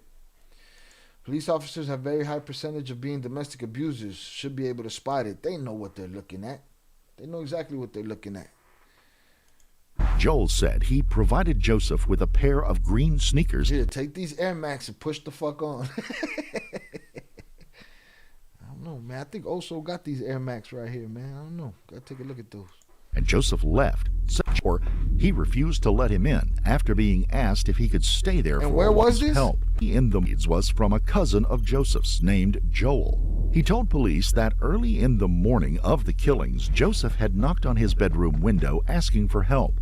Joel said he knew something was wrong, and after seeing the man at the home's front door, he refused to let him in after being asked if he could stay there for a while. Joel said he provided Joseph with a pair of green sneakers, and Joseph left, saying that Joseph just kept saying that he had effed up, and that... Oh, yeah. Now you see now, you done fucked up, you know that, don't you? You done fucked up. Also, you got them Air Max right there? Don't. That's the Concepts pair and shit. Yeah, he fucked up. He fucked up. That he's too late, bro. Too late for... Why did you do this to me, Jessica? You little bitch. Said he provided Joseph with a pair of... You could go holler. All you guys is soft, man. Go holler at her friend. Smash her friend if you want to get your revenge that way. Move on to the next one. But the problem is you punks think that you can't do that because it took you long enough to get the one that you got. To fool. It took you long enough to fool the one that you got into being with you, right? Where you feel like you don't want to go through that process again. Fuck you, punk. You know, this guy's a punk. Green sneakers, and Joseph left, saying that Joseph just kept saying that he had effed up, and that he seemed high on some kind of drug. Joseph had traveled miles away on a night when temperatures were at freezing, with no shoes, completely undetected.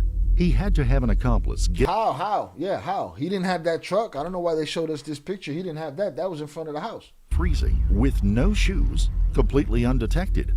He had to have an accomplice giving him a ride. The investigation turned to Joseph's two brothers, while his older brother had look, another Mamarito face over here. You know what I'm saying? Had me rolling, why'd you do this to me, Jessica? Jessica, why you do this? Pendejo, mamao. Look at his stupid brother. Alibi for that night. Joe turned to Joseph's two brothers. While his older brother had an alibi for that night, Joseph's younger brother, Juan Angel Castorena, look, y'all even spelled Juan wrong and shit. John. Was avoiding contact with the police. Eventually, he was brought in for questioning. Juan, as it turns out, had given Joseph not just a ride away from the crime area, but also to Jesus's house and then to neighboring Denver, where he passed the man off as his cousin, Carlos Flores. Juan would be arrested and... Wait, who the fuck is Jesus? Who are all these people? What just happened here? Wait a minute, what? This turned out to be a whole thing right here? Was avoiding contact with the police. Eventually, he was brought in for questioning. Juan, as it turns out, had given Joseph not just a ride away from the crime area, but also to Jesus's house and then to neighboring Denver, where he passed the man off as his cousin, Carlos Flores. Juan would be arrested and charged with accessory after the fact with 4 murders. FBI and other law enforcement officers would then descend on Flores's place of work after receiving a tip that the man had been talking about how his cousin had just killed 4 people. But where though? Where? Is this in Texas? Who the fuck is Jesus? I didn't hear no Jesus until this point of the story and shit. Flores was arrested and would tell investigators that he had attempted to pass Joseph off to other family members, but they wanted no part of it. He had finally dropped the man off in the middle of the night near a school with a couple of blankets and a handful of cash, whatever Juan had available at the time. He had no idea where Joseph was headed or how he would get there. Flores would also be charged with accessory after the fact for assisting in the getaway. It would be nearly a month and a half before the work between the FBI and Mexican Immigration Service and the federal police began turning up. So they got this dummy. Or how he would get there. Flores would also be charged with accessory blankets and a handful of cash, whatever Juan had available at the time. He had no idea where Joseph was headed or how he would get there. Flores would also be charged with accessory after the fact for assisting in the getaway. It would be nearly a month and a half before the work between the FBI and Mexican Immigration Service and the federal police began turning up clues and putting together a trail for Joseph. Rumors placed him in Zacatecas state in the center north of Mexico. Bro, this motherfucker ran off. You know what I'm saying? Ran off. No shoes, no nothing. Ran off. Ended up in Zacatecas. What? Huh? And we're supposed to have hopes that they're going to stop some cartel shit? They can't catch this fucking dickhead. And they're going to... Come on, man. Mr. GQ. They're all... It is very likely that he tried to make contact with family members in the area, who then not only turned him away, but also... Yeah, who brags about a situation like that? You're going for help for everybody, right? Help me, help me, help me. And then you're telling everybody, I smoke 4 people. Well, you kind of stupid. I think he was stupid. He was in Twins' hometown, and the other guy's a fucking Flores. That's it. We figured it out. Huh? We figured it out. Alerted in the this guy ended up Zacatetas all over the place. A trail for Joseph. Rumors placed him in Zacatecas state in the center north of Mexico. It is very likely that he tried to make contact with family members in the area, who then not only turned him away, but also alerted local police. At the family funeral for his grandfather a year earlier, it is said that Joseph not just alienated himself from his cousins and more distant family members, but outraged many of them. He was not a liked man, and he was finding no safe harbor. Yeah, he's a little bitch, and everybody knew it. Everybody in his family knew he was a little hoe. Joseph then moved even further south into an even more rural part of Mexico. Bruh, how? Who was funding him? Gotta be his OGs. Who's funding him? His enablers. Mexico, entering the state of Aguascalientes. Come on, man. He got in he's in some hot water, this fucking guy. No. See what I did there? Into an even more rural part of Mexico, entering the state of Aguascalientes. The 5'4", slightly built man with a large 5'4". You give short guys a bad name with your bitch ass lion tattoo, punk. Lion's head tattoo on the side of his neck stuck out like a sore thumb, and he caught the attention of local police in no time. And they caught him on December 10th, 2022. Llevó a cabo la detención de la persona de nombre Joseph. This motherfucker made it all the way. He damn near ended up in Chile out this bitch, boy. 22. Llevó a cabo. And stuck out like a sore thumb, and he caught the attention of local police in no time. And they caught him on December 10th, 2022. Llevó a cabo la detención de la persona de nombre Joseph Mario Castorena. The chase was over. Look Joseph at the bitch. was Look at the bitch. Look at the little bitch. Huh? And turned over to the Maricopa County Sheriff's Office to be held until he could be Look at him. The face of a bitch. Huh? You should have ended up in a drain somewhere. Your parents should have ended up in a drain somewhere. Extradited again to Colorado. Investigators from the Aurora Police Department would fly down from Colorado in the meantime in an effort to interview Joseph. I know it's been a long day, probably for you as it is us. Are you cool with? Oh, it's been a long day. Oh, yeah, man, I've had a hard day. Why you do this to me, police? Why you do this to me? You bum bitch. Then 5'4" didn't know they could stack shit that high. Yeah. Talking to us? I am. But I feel more comfortable with the attorney. So. Okay. I could punch a hole through your fucking chest. Huh? Knock your chin straight off your fucking head. Oh, do you have an attorney? No, I would like to get one. Yeah, you'd like to get an attorney, huh? Yeah, I get that. I'm trying to figure out. So right now you're here. No, I'm not. I'm not muted. I don't think I'm muted. Maybe you're muted. Them babies weren't there. There was 2 other babies there though. Maybe he didn't know they were in that room, or I don't know what happened, but everybody should have got out their house. You have facts. I'm trying to figure out. Now look at the disappointment in the cop back here when he says I want a lawyer. Attorney? No, I am. But I feel more comfortable with the attorney. So. Okay. Do you have an attorney? No, I would like to get one. Okay. Yeah, I get that. I'm trying to figure out. So right now you're here. Yeah. I'm surprised the weight of that little bitch ass beard doesn't rip his jaw off. This little weak faced motherfucker. You know? A federal hold.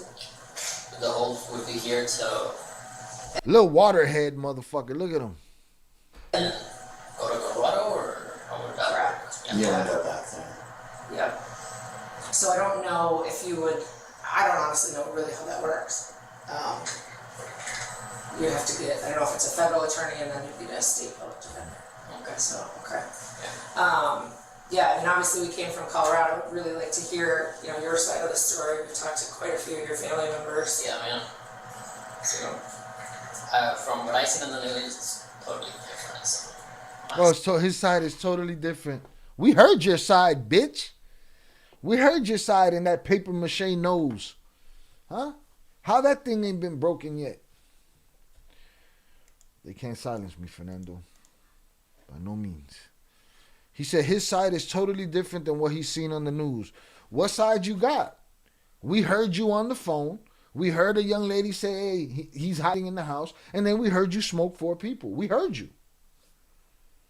And then we heard you say, why you do this to me, Jessica? No pussy. I'm not muted, y'all. I'm not muted. Y'all muted.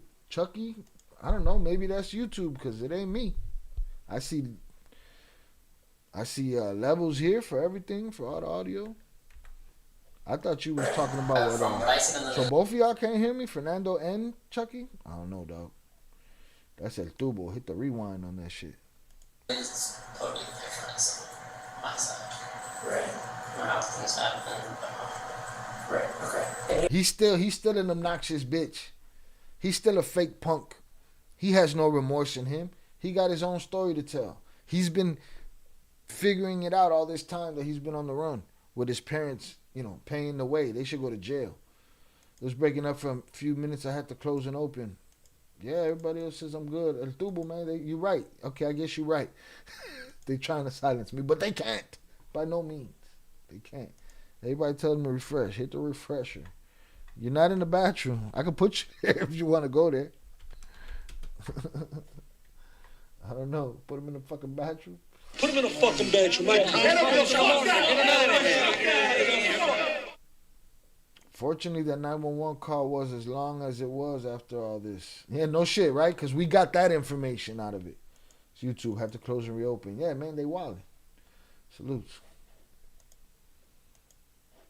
You don't want to... From what I seen in the news, it's totally different. With his stupid smug smile, totally different story, mama bicho. My side. Right. How things happen. Right. Okay. And you don't want to... No. It's my understanding you already have been. Talking about what's... Hell yeah. Good cop, bad cop. You don't want to talk? He said, but my understanding, you already have been talking. Telling everybody what you did. Look at this stupid smile. I want to break his shit. How things happen. Right, okay. And you don't want to... No. It's my understanding you already have been. I've been Talking about what's going on. Somewhat. What a punk bitch. And don't know he's being played right now. You just don't want to tell us, or what? Well, I honestly, I would feel more comfortable with an attorney, to be honest. It's the way I'm feeling. I'd feel more comfortable if dude behind you came and put that big ass water head in a rear naked choke and just fucking put you to sleep. That's what I would like. Joseph would allege the Mexican police had treated him roughly. Oh, man. We don't give a fuck. Treated you roughly. They should have treated you like an op. That's what you are. Something the Colorado police guaranteed would not happen. But I guess we were told that you were talking to the Mexican authorities. Not really. Not really, no. They're a little more brutal, so. Well, you're shaking like a leaf here. Yeah. You shaking, man. Summon that lion. Have that lion calm you down, bro. You know what I'm saying? Have that lion calm you down. All right, we got somebody trying to take the attention off of what we're actually talking about, so get him out of here for life. John 1, peace. You just want to be a distraction. You're not even good at it. You're trash. Put him in the bathroom, but for life. No 24 hours, get him the fuck out of here. Let him make 20 more names. We get them the fuck out of here, too. That's the scream I love. Which one? Which scream you talking about? You talking about this cry? This one?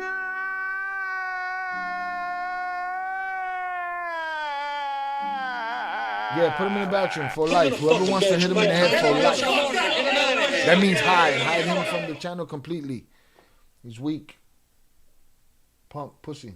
He gone? Dang, he gone. Who did it? It doesn't even tell me who did it over here. He gone. Wow. Boom.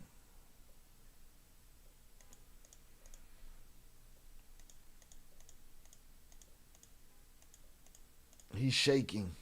Yeah, no, we got to get him the fuck out of here. I don't even want to let them talk no more. You can't just take over, you know what I mean? Shout out Dershio on the check-in. Now you can't leave. I know that move too. We done pulled that one before. I really needed to use my wrench today. Did you do it? Who did it? I didn't see. I can't see who did it. He gone though. Adios, pendejo.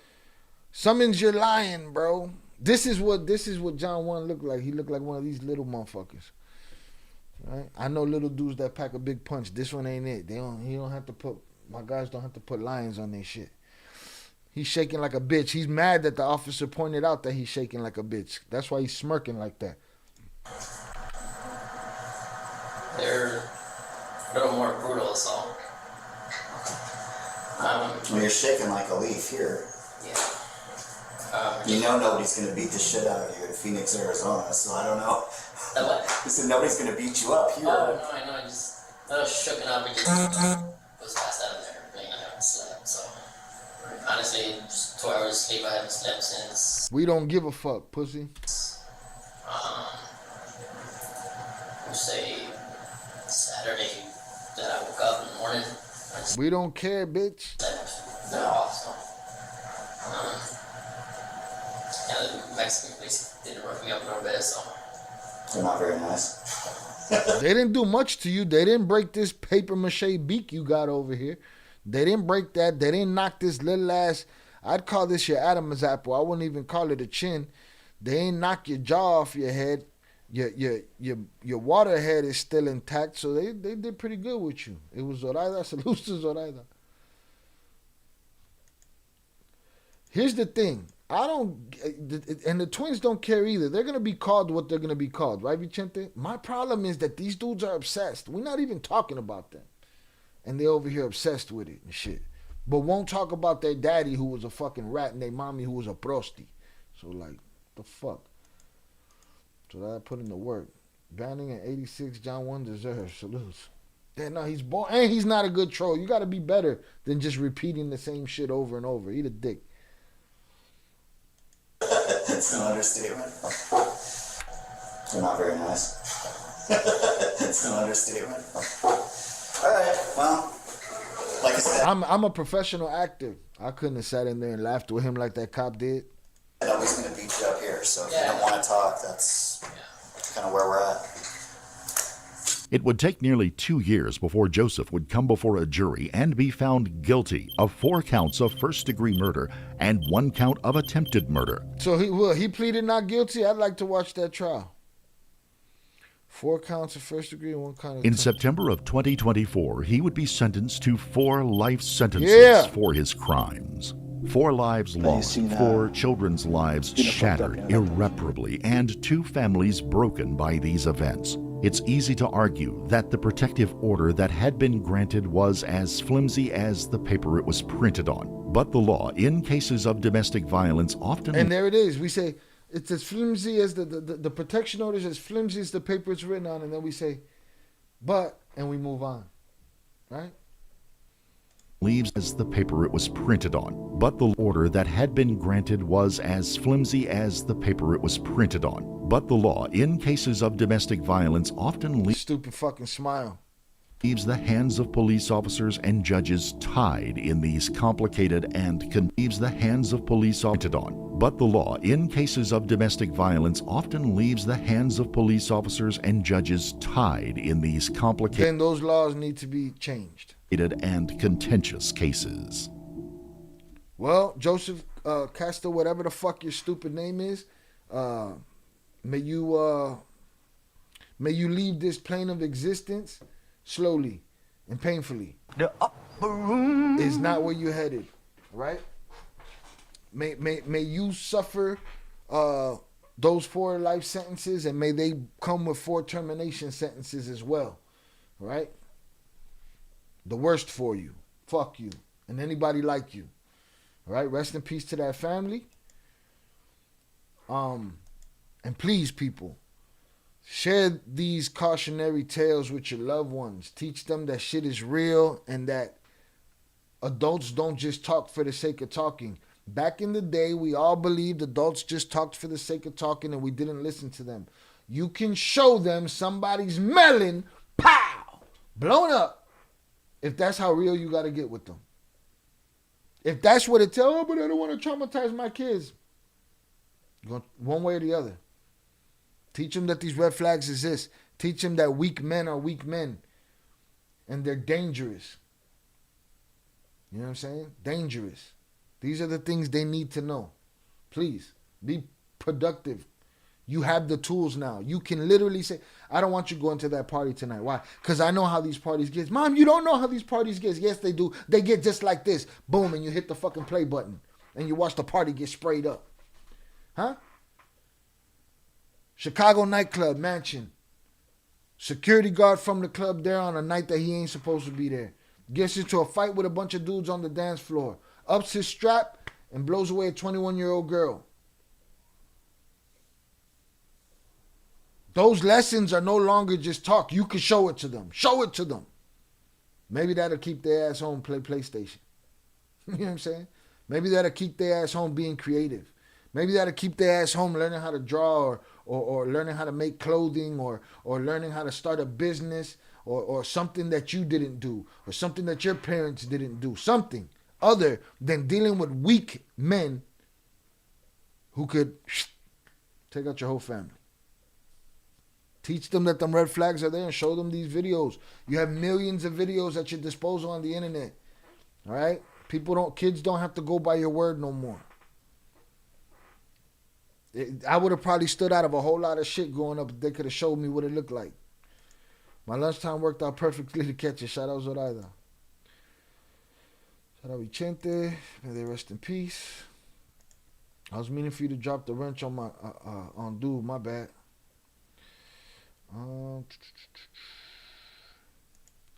Yes, they know it, but they don't do anything about it to fix the problem, to prevent things like this from happening. I feel like the next step after a fucking restraining order is some tragedy like this. Vicente, catch the replay on replay gang. Replay. The beginning is crazier than the end. The beginning is bananas. Again, cautionary tale. Make sure you use the shit. Make sure you use it. All right. We got a premiere at 2:30. I'm gonna quickly get through the next thing we got to cover. Again, rest in peace to that family. May it be slow and painful for you, Mr. Castorena, or whatever it is, and your parents and everybody involved, everybody who was okay with that shit, everybody who enabled you to be what you are. Okay, after a restraining order, what should happen in an ideal world? I don't know, but what's happening ain't working, right? So, if it gets to the point where you got to have some kind of locator on your car, some kind of ankle monitor or something to keep you away from these people, huh?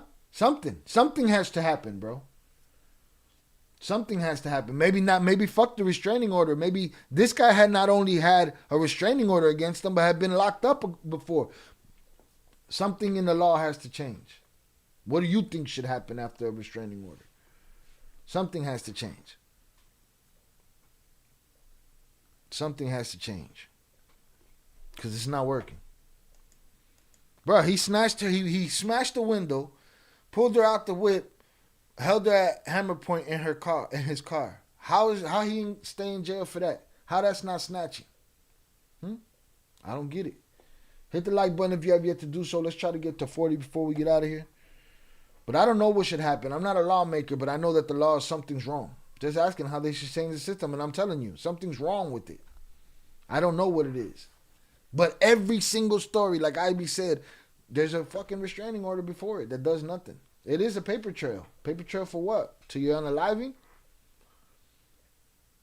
Right? Yeah, like JP said, breathalyzer to turn on the car, right? There got to be something. Some kind of monitor, air tag, something. You can't be in their area.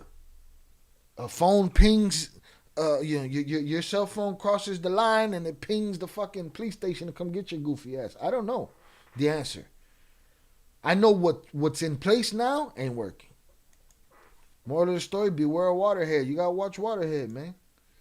If anyone is going to traumatize my son, it's me. Showing him exactly. Showing him what is in the world. There are crazy people and you can't take people by face value or authority level either. Facts. That's it. And you lay the trauma on him. That trauma might save his life. Might save him from a crazy bitch. Might save him from a crazy dude. Who knows? You know? Exercise your First Amendment right.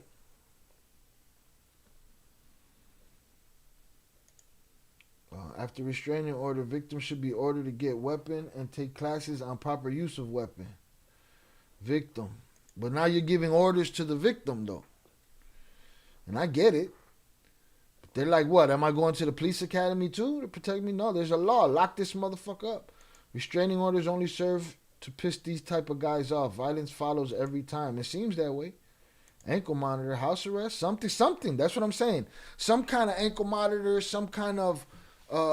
we got the technology for shit like that, right? Again, like JP said, you put a breathalyzer on people's cars, they can't turn on the engine unless they blow, the right, number. That's what I'm talking about. Something has to be something. I like Vicente's idea too, but then you've crossed over into the point where you're ordering somebody to protect themselves. Yeah, Second Amendment helps best. Facts. Might be a typo. I like that idea also, Vicente. Yeah, I like it too. But, who's going to do that? They're going to feel like, what do you mean? You're training me to take care of this guy? Well, you got into this mess. I agree. If I'm the father, first of all, if I'm the father, I'd have probably got locked up already. Because... what are you doing, dude? If I'm the father, I done been to his parents' house. I done kicked the door in, all of that shit. Maybe he wasn't that kind of father. But it cost him his whole family. Gone. Hammer over anything, though. I agree. Once the sheep will get the chip inserted into them, the government will be able to ban your travel to the restricted location or person. That's crazy. All right? I just think the laws are like Dude said, we don't know why the judges and police are handcuffed, but whatever those laws are, they need to change. It's just what it is. You always need to be ready to protect yourself. That's us, though, Snicker season, right? Most people out there are clueless to the real world. They walk around with their blinders on. They go, they get their cappuccino or they get their Starbucks and they get this and they get that and they do this and they go home and they look at other things on TV and they're appalled by it. Motherfucker like me see it and it's something that I'm used to, something that I've seen before. You know, that's us. Some people are definitely sheep, victims, prey. And they have to rely on police. And the shit don't seem like it's working for them. You know what I mean? So I don't know. I don't know what to tell you. I get it. Yeah, you definitely. I agree. You always need to be ready to protect yourself all the time. I agree. Not everybody moves like that, and they don't think the world's real. And your kid, right? Let's just say you're raising a daughter. She got a smart mouth, right? She's lived a cushy life. She doesn't know what the other side of the coin looks like, right? So she could sit there and have an attitude like, we're fine. Nothing's going to happen to us. Where does that happen at? Right here, motherfucker. This is where it happens at. You see? This is where it happens. Poor girl went through the proper channels and the system failed her. Facts. Did nothing. Does nothing. Like Shannon said, it pissed dude off, dude went and smoked everybody. That's what happened. That's what happened. All right. Let's see what we got here. No, I think we did this already. Let me see.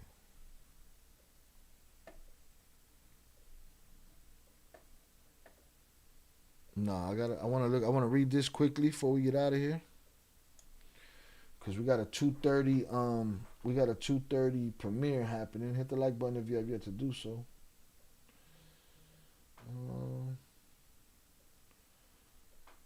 Chavez asks if we're live. Yes, we are live, but you're in the comments. Swipe the comment box over and you'll find the live stream. I mean the live chat.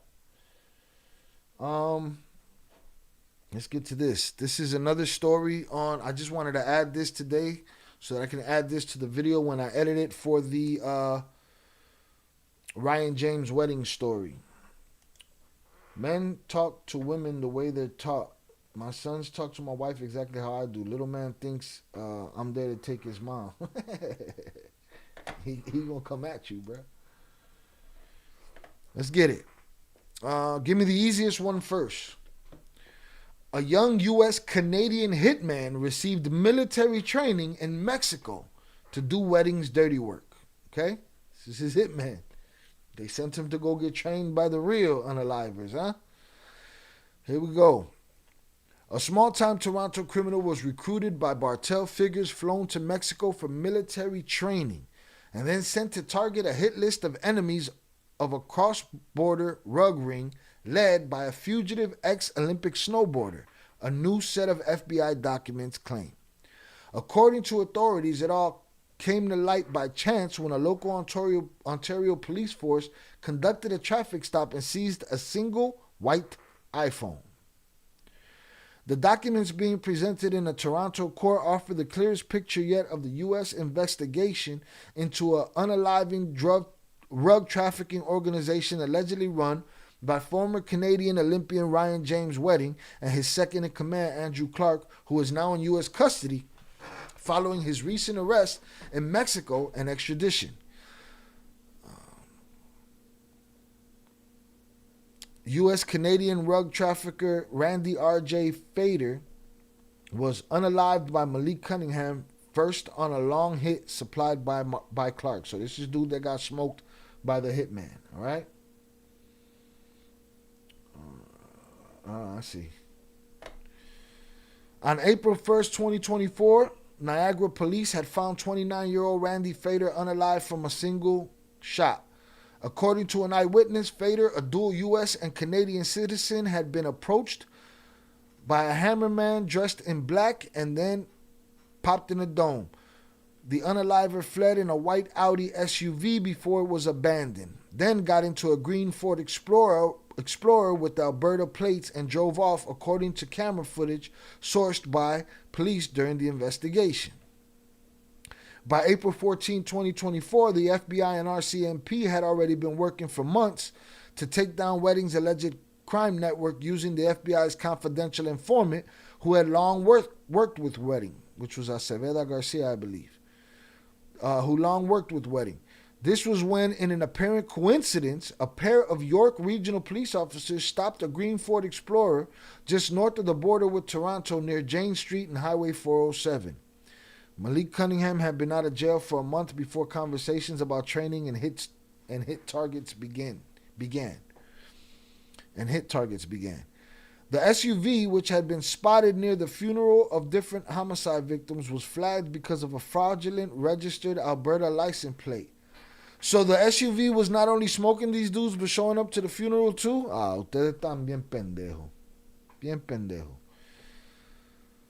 The SUV, which had been spotted near the funeral of different homicide victims, was flagged because of a fraudulent registered Alberta license plate. According to a York officer's account, Malik Cunningham, the driver, was arrested for possessing property obtained by crime and told him the vehicle would be seized. Police found 9mm ammunition and 4 cell phones. One white iPhone contained encrypted messages of particular interest. Niagara police soon made the connection from Cunningham's arrest by York police and the investigation into Wedding and Clark from the seized iPhone. They sought a search warrant on April 19th, and on April 25th, 2024, they searched it to find hundreds of messages sent via the encrypted messaging apps Threema and Signal. Among them was a photograph Cunningham allegedly sent 2 days after Fader's unaliving. It showed a pistol and cash with the captions, "Good night." According to the court records, U.S. authorities only learned about Randy Fader's unaliving on July 18, 2024. Both Andrew Clark and Malik Cunningham, who was born in North Carolina and is a dual citizen, are facing American charges because Fader's unaliving was allegedly ordered in the furtherance of a U.S. criminal enterprise. Right? This is where they popped him in Mexico and extradited him, Andrew Clark. Andrew Clark, who in 2020 described his occupation as an elevator mechanic, appears to have risen through the ranks in the world of drug cartels. He was featured in a Toronto Life magazine article in April 2020 highlighting how landlords were dealing with the first weeks of the pandemic. Clark said he and his wife had 7 tenants in 6 properties and that the couple was offering discounted rent for those impacted by the vid. "I wanted to show our tenants that I care about them, not just about them paying me," he said in an email seen by the CBC. "We are lucky I have a good job and we are very frugal." International hit list. "Give me the easiest one first," Cunningham allegedly told Clark over the encrypted messaging app Threema on March 18, 2024, adding that he needed a fake ID, a car, and a place to dispose of the hammer. "Maybe the Niagara Falls Ginger," Clark allegedly wrote back, "but it's not much, $100K, and I'll pay expenses." According to the court documents, Clark also arranged for the alleged hitman, Malik Cunningham, to receive military training in Mexico last March 2024 and discussed procuring grenade launchers and hammers. According to the messages, Fader was the first but not the only enemy on a hit list sent to Cunningham by Clark, who guided the young unaliver through the how-tos of international termination, along with the potential perks. A U.S. indictment lists 17 aliases for Andrew Clark, including the Dictator and El Niño Problemático. No mames, güey. Pendejo el tipo. By April 1st, the first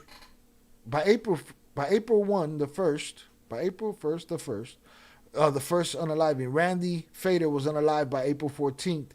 Malik was in police custody after being pulled over, and on April 25th, authorities learned about the others on the hit list. These guys are misspelling shit. It is possible, but not confirmed, that the FBI informant who was unalived in January of this year was part of this list, or even if his cooperation was known to others at the time, being he was a Canadian-born man of Colombian parents. There are a couple of possibilities. Among the targets discussed in the messages were a realtor in a van for 200 stacks, some Arabs worth a couple hundo each, a Mexican who owned a restaurant and his wife, a honcho for $150, someone named Donnie for 300 stacks, and a person in Dubai for $1 million USD. It was also reported that the FBI informant traveled to Dubai to conduct trafficking business and money laundering. Unaliving in Dubai are rare, if not totally unheard of, as it risks the current sanctuary enjoyed by several multinational rug traffickers residing in the country after being charged in their home countries, many of whom who have been recently arrested, deported, or extradited to various countries they have been already convicted in. So this is where released rug traffickers go to drift off to the upper room. They go to Dubai. And unaliving in Dubai would certainly be much higher risk and warrant the higher price. It is possible the Dubai target was Belgian trafficker Othman El-Balouti, who was threatened by Sinaloa leader El Mayo faction over a large rug debt in 2023 and arrested in late 2024 in Dubai. All told, Cunningham would make a nice 1.5 mil this year if we keep knocking them out the park quick. The messages also included details about how to use a GPS tracker on a target's car, how to use a target's bitch to get close, tips on getting grenade launchers and firearms, planning contract unalivings, avoiding detection by law enforcement, and procuring fake Mexican passports. But first, Cunningham will travel to Mexico for military training. At the time, Malik had only been out of jail for a month when Clark allegedly made the offer using the Signal app. "We got lots of work, bro," one message read. "Brother, I can't wait to get you to work. Get to work." Right? Shout out JP. Supposedly only landlines give dispatchers exact addresses. Cell phones is a different process. That makes sense. Shout out Dougie Fresh on the check-in. Shout out Primo. Definitely dirtbags. El Niño Pendejo. That's a fact.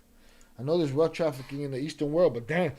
Bro, we only talk about the tip of the iceberg over here. These rugs are taking everybody. Training in Mexico. According to the email, travel, and GPS records, we got a couple minutes before I got to get out of here. According to the email, travel, and GPS records taken from the iPhone, Cunningham flew from Toronto to Mexico for 5 days in March 2024 to complete a $100,000 course, which included training in small arms and long guns, medic, and snipers. "I am what you call now elite thanks to you, brother," Cunningham allegedly wrote Clark from Mexico. After Cunningham's return on March 18th, they discussed plans for multiple unaliving contracts, the FBI records say. "Give me the easiest one first," Cunningham allegedly said, adding he'd need a fake ID, a getaway car, and a place to dispose the hammer. "Maybe the Niagara Falls Ginger," Clark allegedly replied, "but it's not much, $100K, and I'll pay expenses. It would be a driveway job. Blow the guy's top off." Connections made in prison. How exactly a young 23-year-old North York criminal could have come onto the radar of an alleged Canadian-Mexican Cartel figure remains unclear. Cunningham's criminal record includes convictions for offenses committed in custody at the Toronto South Jail. In January 2020, he allegedly attempted to start a riot by making and distributing weapons of opportunity. He was ultimately convicted of mischief and making a threat to cause bodily harm to a jail guard. Former Mexican crime journalist Luis H. Najera describes prison as playgrounds and schools for crime, a place for people like Cunningham to forge connections in the criminal world.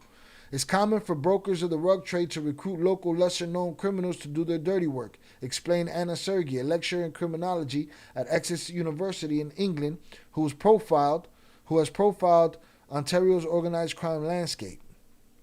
"Brocane trafficking is more translocal than transnational," she said, describing how criminals' networks rely on local connections to move rugs across borders quickly.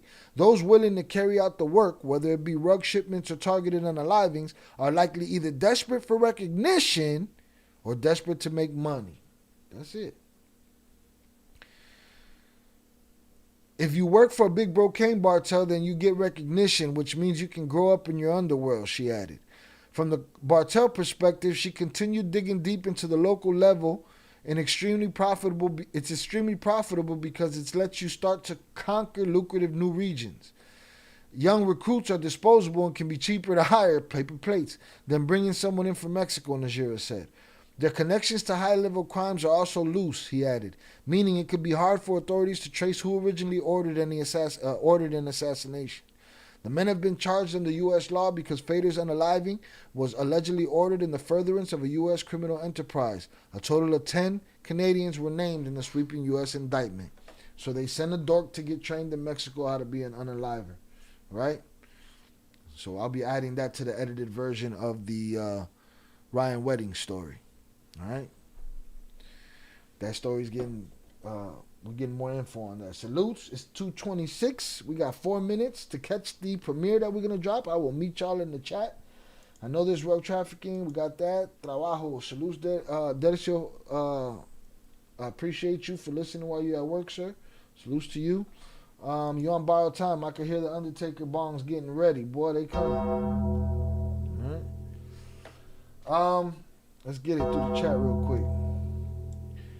Boom. Shout out Shannon, El Toro, Zoraida, Fernando, Luis Herrera, Eddie Jimenez, ECA 22, my brother Oso, JP, Shannon, Mike Lopez, SoCal, salutes to you, Velez, Luis Herrera, Eddie Jimenez, Ricky Bobby, Fernando, Your Vid Sucks, Popeye the Stoner, Chucky Chingon, Zoraida, appreciate you. Let's see, I'm flying through here. Let's get it. I saw IB in here earlier. Salutes to IB. Mike Lopez, Vicente, salutes. Primo, salutes. Upper Echelon, appreciate you. Let's get it. Snicker season, salutes to you, sir.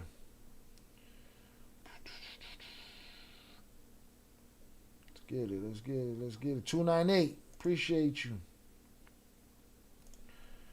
IB. Alright, I think we at the bottom. Salutes.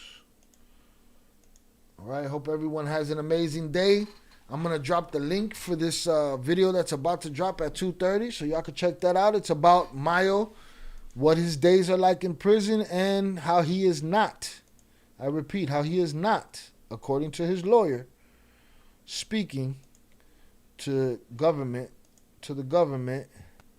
about anything, and doesn't intend to yet. Right, here's the video for that. Boom, paste. John J Flow just subscribed on YouTube. Shout out J Flow for the subscription. We appreciate you. Salutes. Boom. So there's the link right there to the next video. You should also be redirected by this live stream that we're gonna be over there. Jonathan Patoja back at you. Salutes to JP. I'll see y'all in the chat over there. Meet me over there, right? No music, no nothing. We out of here. I appreciate y'all for hanging out. Hundreds up in the chat for y'all. Let's get it. Bam, bam, bam, bam. As a matter of fact, hold on. I got the premiere. I got extra 2 minutes, so boom. We good. Got hundreds up in the chat. We got new drops. No.